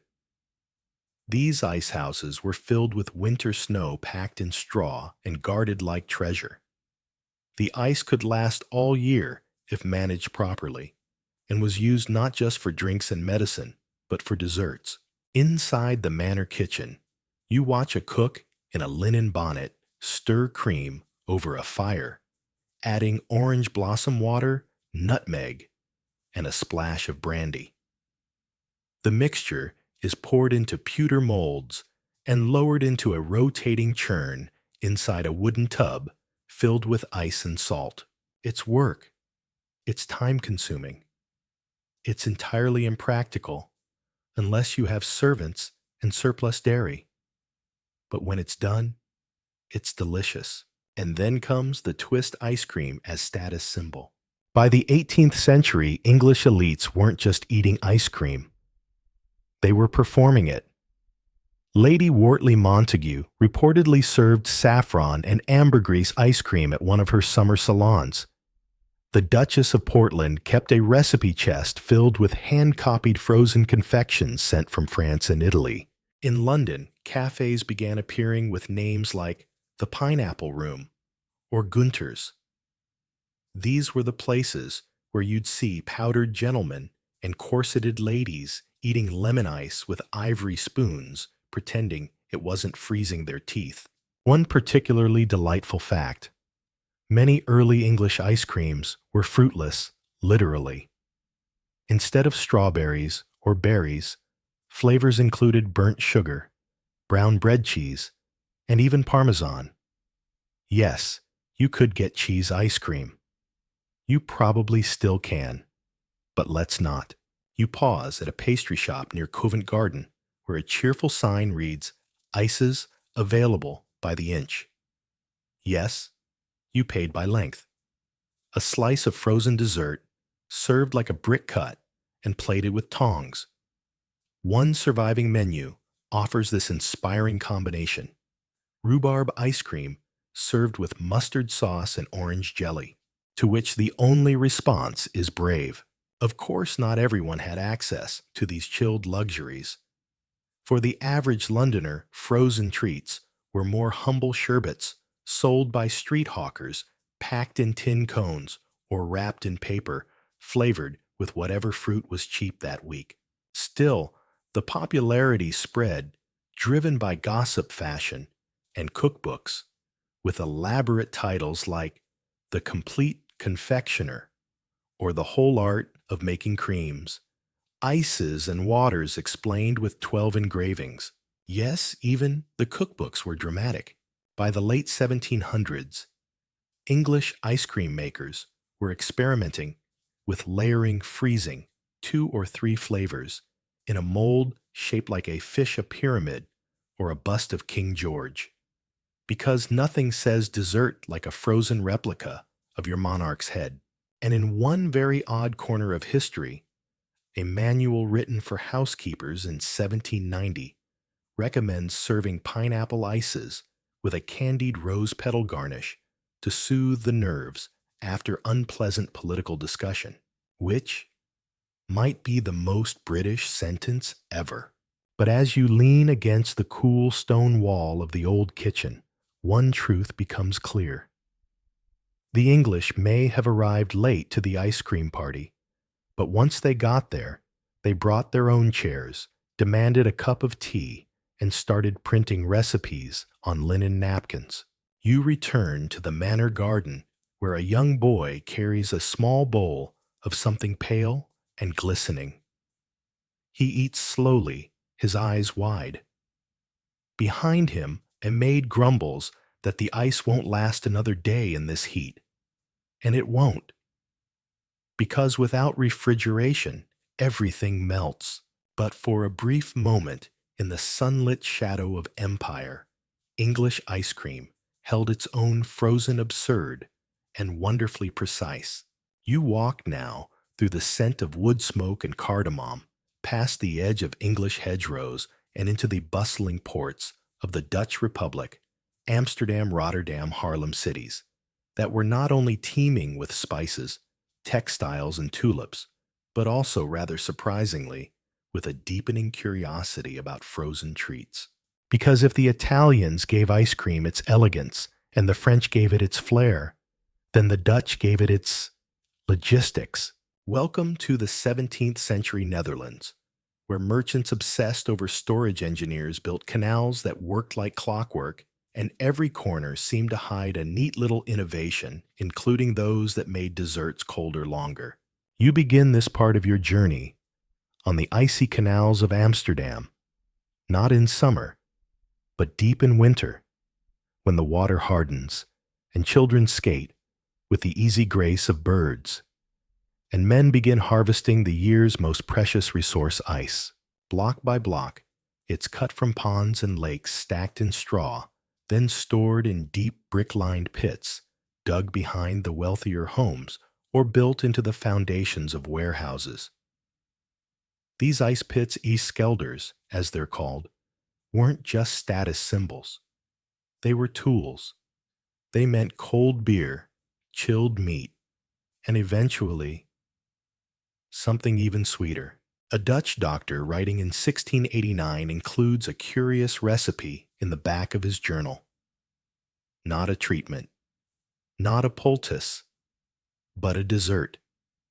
He calls it bevroren melk, met suiker en kaneel, frozen milk with sugar and cinnamon. Historians still argue whether this was a proto-ice cream or just flavored slush, but the evidence mounts. The Dutch knew how to freeze. They knew how to flavor. And crucially, they knew how to trade. Sugar from the colonies, vanilla from the East Indies, dairy from their own cows, which they kept absurdly clean. You step into a merchant's kitchen in Delft, where a copper pot simmers gently on the hearth. A servant stirs cream sugar and a ribbon of syrupy ginger. Then it's poured into a pewter basin buried in a chest of shaved ice and stirred every few minutes with a flat spoon.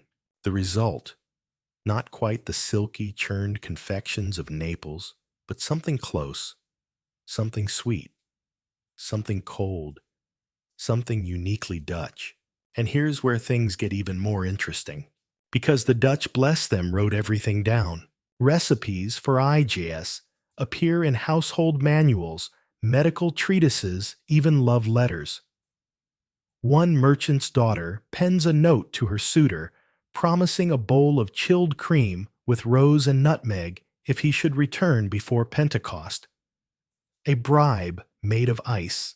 Meanwhile, trade records show shipments of flavored snow and ice for desserts being shipped in double-sealed barrels across short sea routes even to England, which means that the Dutch may have been the earliest exporters of ready-to-freeze dessert kits, the medieval equivalent of boxed mix. But the fun doesn't stop there. You find yourself in a garden in Haarlem, where the wealthy Vandermeer family hosts a summer gathering. Among the silver cups and tiny glasses of cherry liqueur, there's a centerpiece, a molded tower of frozen cream, decorated with sugared almonds and candied violets. It's showy, it's impractical, it melts quickly, and it's perfect. The Dutch also experimented with portable molds, metal tubes wrapped in cloth, meant to be plunged into cold basins and rotated by hand. These may have been inspired by devices used for medicinal cooling, or by the clever minds that engineered windmills and polders.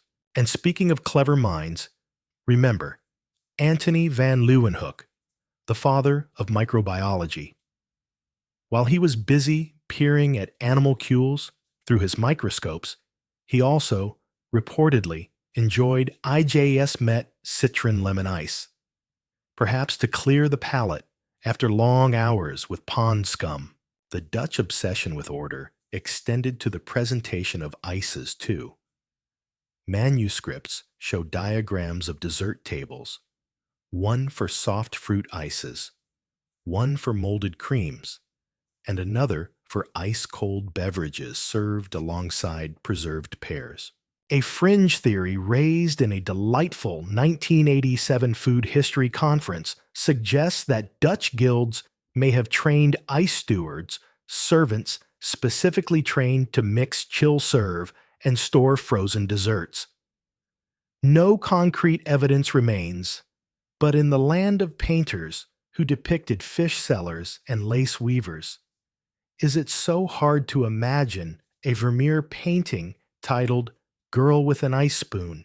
You pause at a windmill, its sails creaking slowly in the breeze, and imagine a churn inside, powered by those long wooden arms, an improbable, charming vision.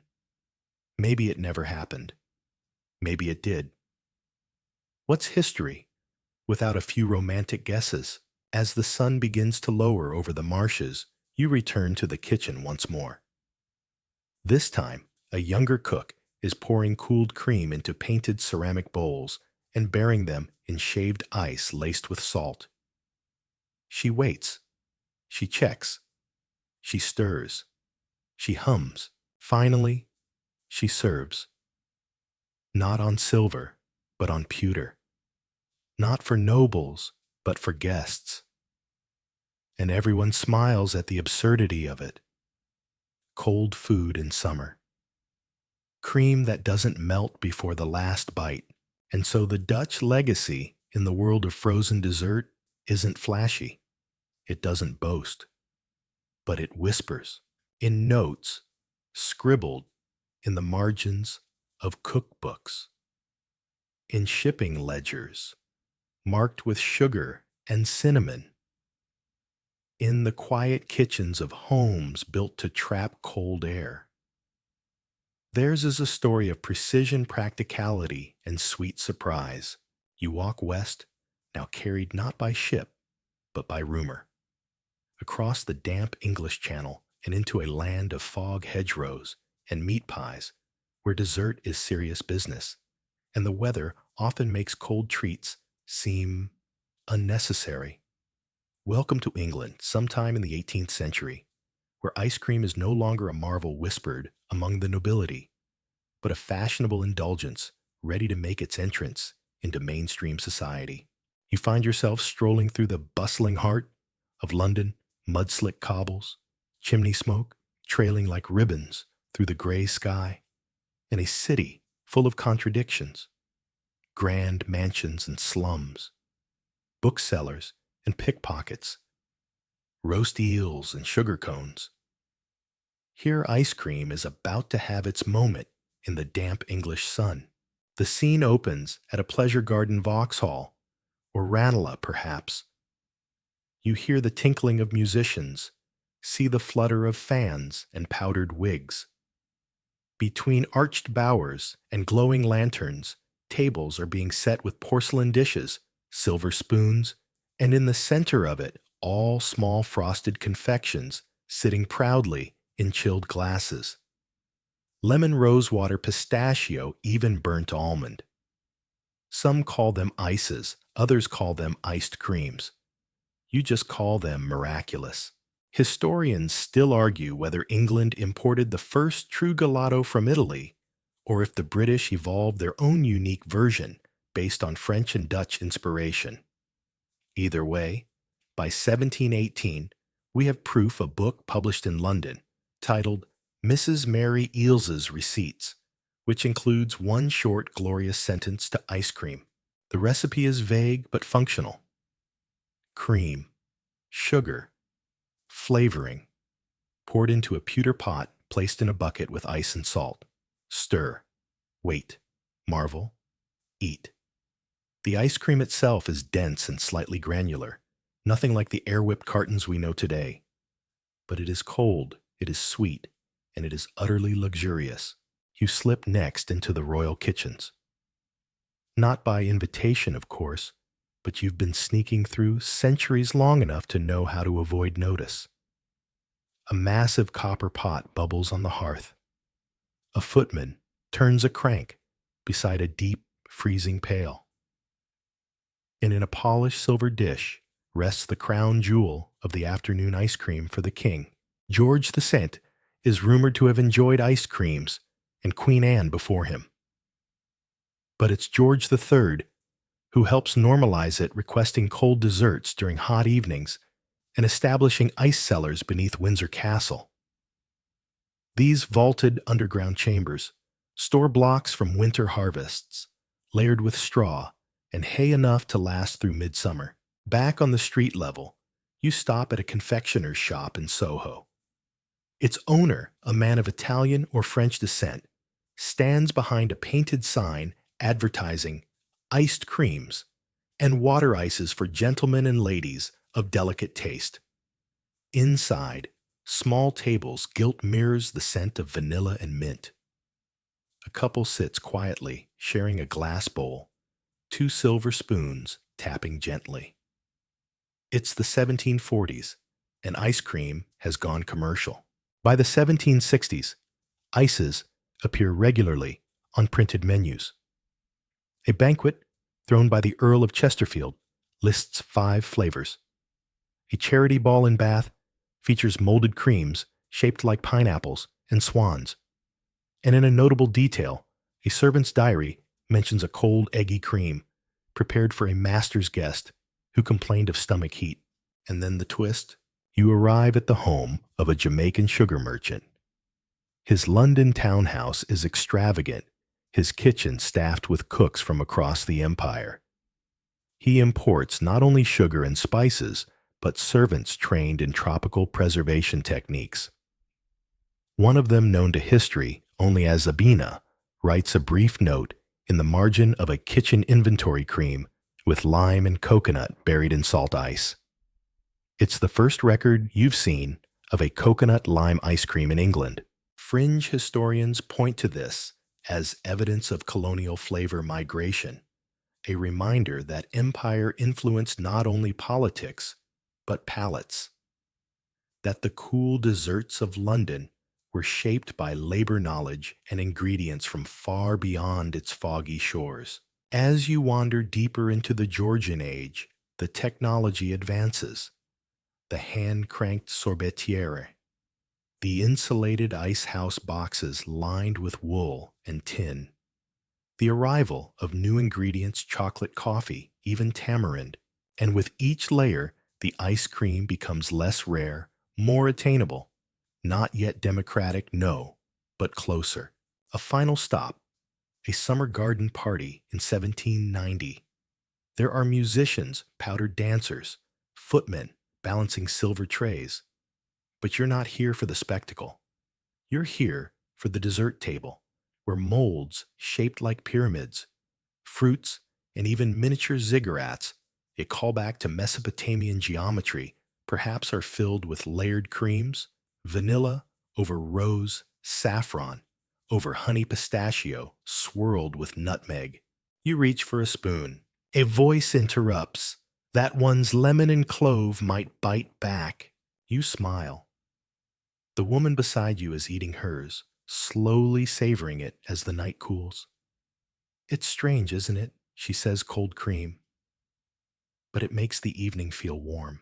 And with that, you realize England didn't invent ice cream, but it invited it in, dressed it up, and gave it a chair at the table.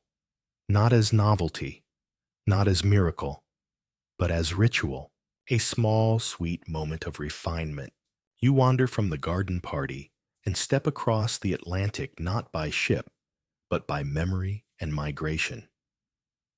It's the early 1800s now, and ice cream has landed firmly in the bustling streets and drawing rooms of the newly established United States. But if you're expecting a quick sprint to modern cones and sprinkles, you may want to slow your roll. This is still an era of wooden buckets, hand-churned dreams, and elaborate etiquette. Ice cream in early America isn't about convenience, it's about ceremony. You arrive first in Philadelphia, a humid summer afternoon. The streets smell faintly of horse sweat and roasting corn. But down one quiet alley, you follow a trail of powdered sugar into a modest storefront. The nation's first known ice cream parlor opened in 1790 by a French émigré named Philip Lenzi. Inside marble counters pressed tin-ceiling delicate glassware. On the menu, vanilla strawberry and a mysterious flavor called burnt sugar. A teenage girl squeals as she tastes it. A young man blushes, then orders 2 more bowls. You hover by the door, smiling at this very gentle flirtation over frozen cream. This is how America begins to know ice cream, not through royal courts or grand banquets, but in the quiet delight of the public parlor. But make no mistake, the elite still want their share. Dolly Madison, yes, the First Lady herself, is famously fond of ice cream. At President Madison's second inaugural ball in 1813, guests are served strawberry ice cream in pastry shells. It's a showstopper. One senator describes it as a delight worth writing home about. And you suspect a few people did just that. Historians still argue whether Dolly herself commissioned the recipe or simply endorsed it. Some say she imported a French cook. Others whisper she had her own secret strawberry blend.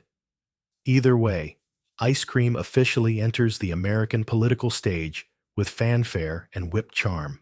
You leave the capital and venture into rural New England. Here, ice cream is more rustic, more homespun. A farmer's wife in Massachusetts churns a small batch of maple cream for Sunday guests. A minister in Vermont offers peppermint ices at a wedding reception. claiming it helps temper the digestion of nervous relatives. And then comes the turning point, the invention of the hand-cranked ice cream freezer. In 1843, a woman named Nancy Johnson patents the artificial freezer, a wooden bucket with a metal churn inside and a crank on top. It's simple, elegant, and revolutionary. No more constant stirring with paddles. No more watching cream curdle while your arm goes numb.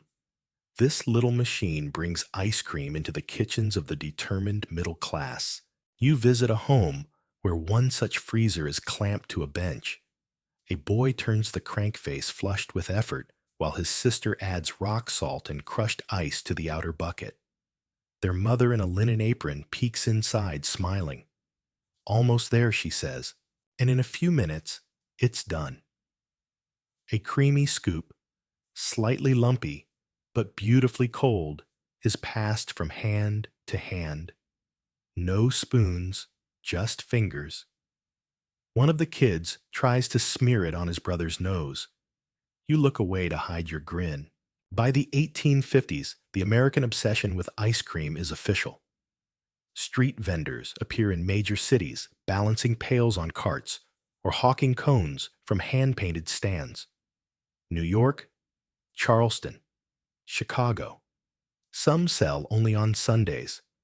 Others post up near train stations offering a scoop to travelers with time to kill. Fringe theories suggest that these early vendors borrowed their cooling techniques from European fishmongers, layered ice and salt in tin-lined wooden crates, repurposed to keep cream stable on long summer days. It's not elegant, but it works. One afternoon, you pass a vendor in Baltimore selling ice cream sandwiches, a scoop pressed between two thin wafers of gingerbread. A child shrieks with joy. A woman smirks and licks her lips, then hurries away before anyone she knows sees her. And then, boom, the Civil War. Ice cream doesn't disappear, but it adapts. Soldiers sometimes receive ice milk or iced pudding when stationed near ice houses. Officers, especially Union generals, are known to request small batches as morale boosters. One quartermaster's record includes a note 8 pounds sugar 2 gallons, cream 3 crushed vanilla pods for the captain's frozen rest. You raise an eyebrow. Frozen rest sounds like a very specific kind of bribery. In the war's aftermath, as the country heals, ice cream becomes both nostalgia and novelty. Traveling shows offer it in novelty molds, stars, flags, even Liberty Bells. In one Mississippi town, a widowed woman opens an ice cream salon to support her children, using an inherited recipe and a second-hand freezer. Her peach honey blend becomes locally famous. Her name, Lottie Mae Rhodes. The shop, long gone. But the recipe, you jot it down. And so, by the late 19th century, America isn't just eating ice cream, it's defining itself through it. The flavors are bolder, the servings are bigger, the etiquette loosening by the spoonful. You stroll back to that first parlor in Philadelphia. It's still there, repainted, renamed, but still serving. On the wall is a faded portrait of Lindsay holding a silver spoon. Beneath it, a motto, frozen joy in every bite. You nod. He wasn't wrong. You step out of the parlor, into the gaslit evening, the century tipping toward its end. The streets are wider now, the buildings taller, the wagons louder. Industrial America is booming, and ice cream, sweet cold, strangely resilient, is keeping up. It's the late 1800s, and you're watching the moment when ice cream shifts from elite indulgence or parlor treat to full-blown mass-market icon. And it starts, appropriately enough, with a wagon and a whistle. You find yourself in Cincinnati. A man in a white smock pushes a tall, narrow cart through a neighborhood of red brick row houses. As he walks, he blows a small tin whistle shrill 2 short bursts. A door opens. A child runs out. Coins clutched tight in one hand, the other, already reaching for a paper cup. The man scoops quickly, efficiently drops a dab of raspberry syrup on top, and moves on. A dozen more customers appear before he turns the next corner.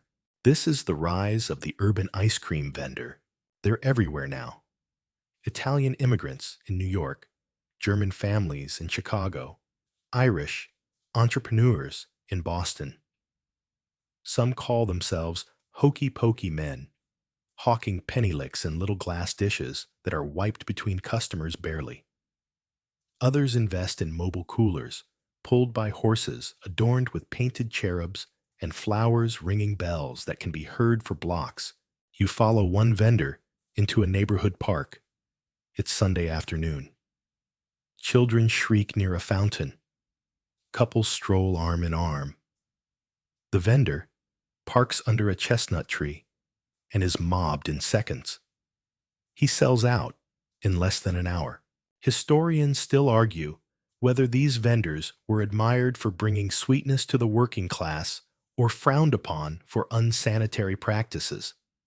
Some municipalities banned the use of penny lick glasses, calling them tiny dishes of plague. But the people kept buying.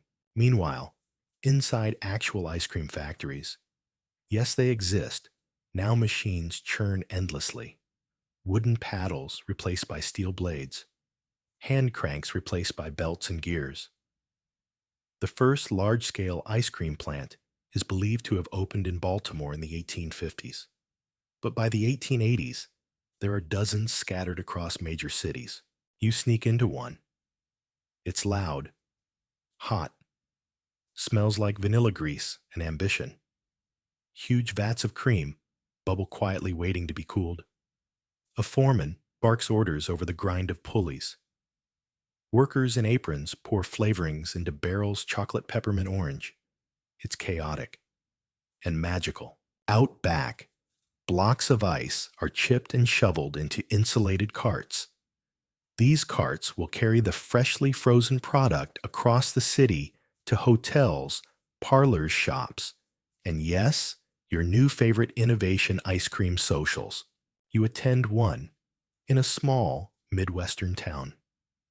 The churchyard is strung with lanterns. Long tables are draped in gingham. There's singing gentle gossip and a few teenagers pretending not to look at each other. A sign says 1 cent per scoop. All proceeds for the choir fund. An older woman doles out portions with the efficiency of a general. Her specialty is peach. You take one, and she smiles like you've passed a test. These gatherings aren't just fun. They're part of how ice cream becomes communal, not just commercial. A way to celebrate, to gather, to show off your new crank freezer or your secret syrup recipe. And then, in 1893, comes a World's Fair. Chicago. The Columbian Exposition. A grand showcase of technology, architecture, and culture. And tucked away among the halls and exhibits, a food stand offering ice cream served in edible cups. They don't call them cones yet, but you get the idea. A fringe theory claims this was the first true ice cream cone. Others argue it happened a decade later at the St. Louis Fair. The truth is murky. What matters is this.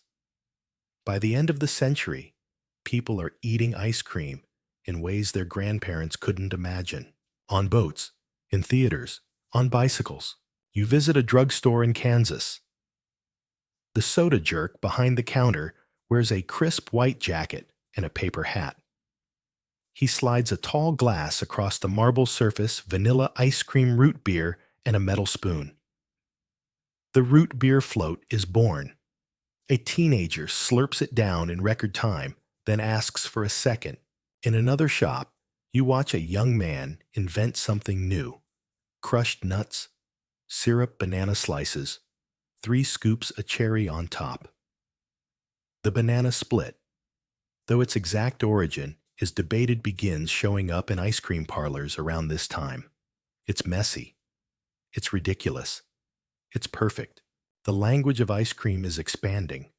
Sundaes, floats, malts, cones, and it's all leading towards something massive, something frozen and fabulously American. The 20th century is almost here, and ice cream is ready. You sit on a stoop as dusk settles, watching the last vendor of the day wheel his cart home. A child waves. A cat follows hopeful. You breathe in the fading scent of vanilla and coal smoke and realize this isn't a trend, it's a transformation. Ice cream has gone from courtly delicacy to industrial comfort food, from royal banquet to paper cup, from medicine to memory. And as the century turns, it's about to get faster, cooler, louder. But for now, under these gas lamps, with a wooden spoon in your hand and sugar on your lips, it's still something beautifully simple.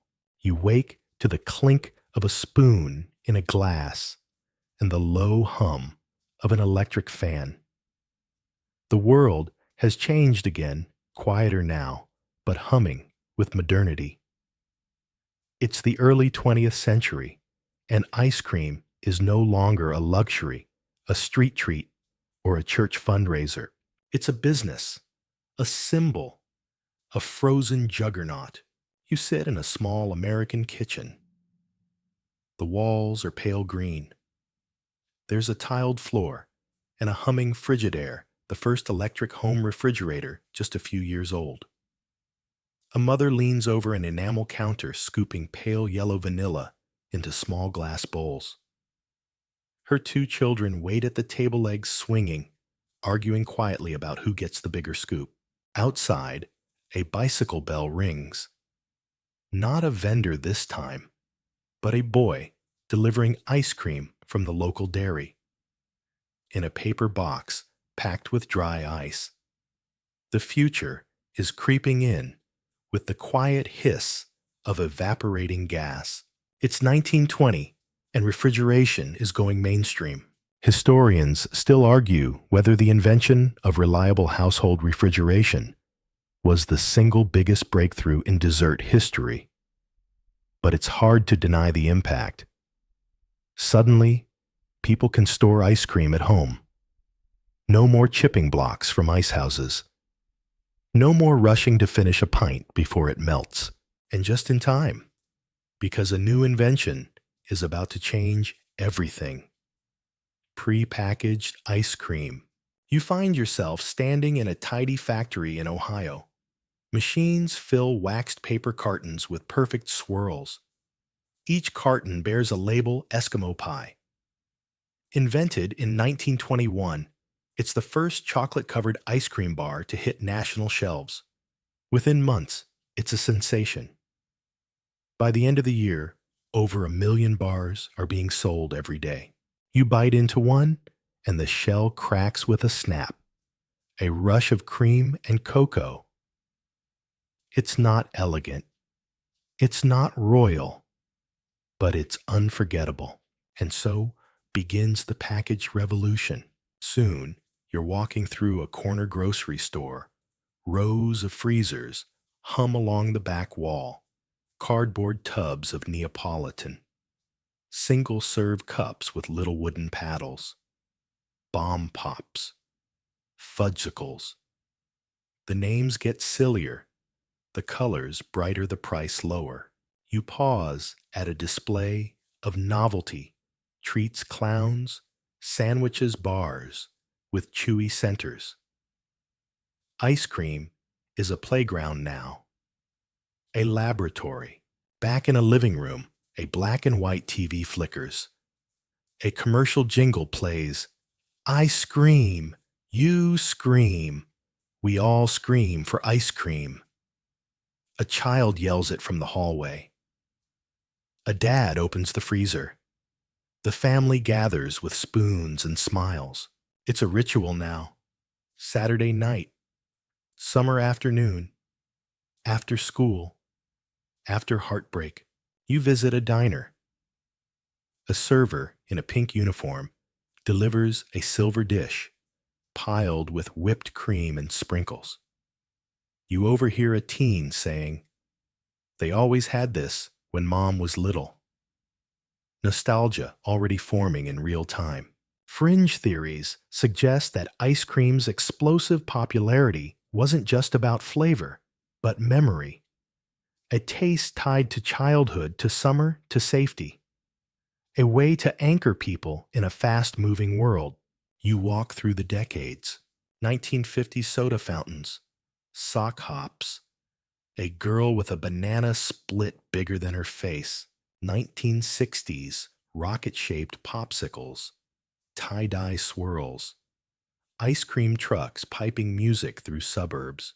1970s, the birth of Haagen-Dazs, rich, slow-churned, marketed like wine. 1980s, Ben & Jerry's, chunky, cheeky, political. You try Cherry Garcia and pretend not to be delighted.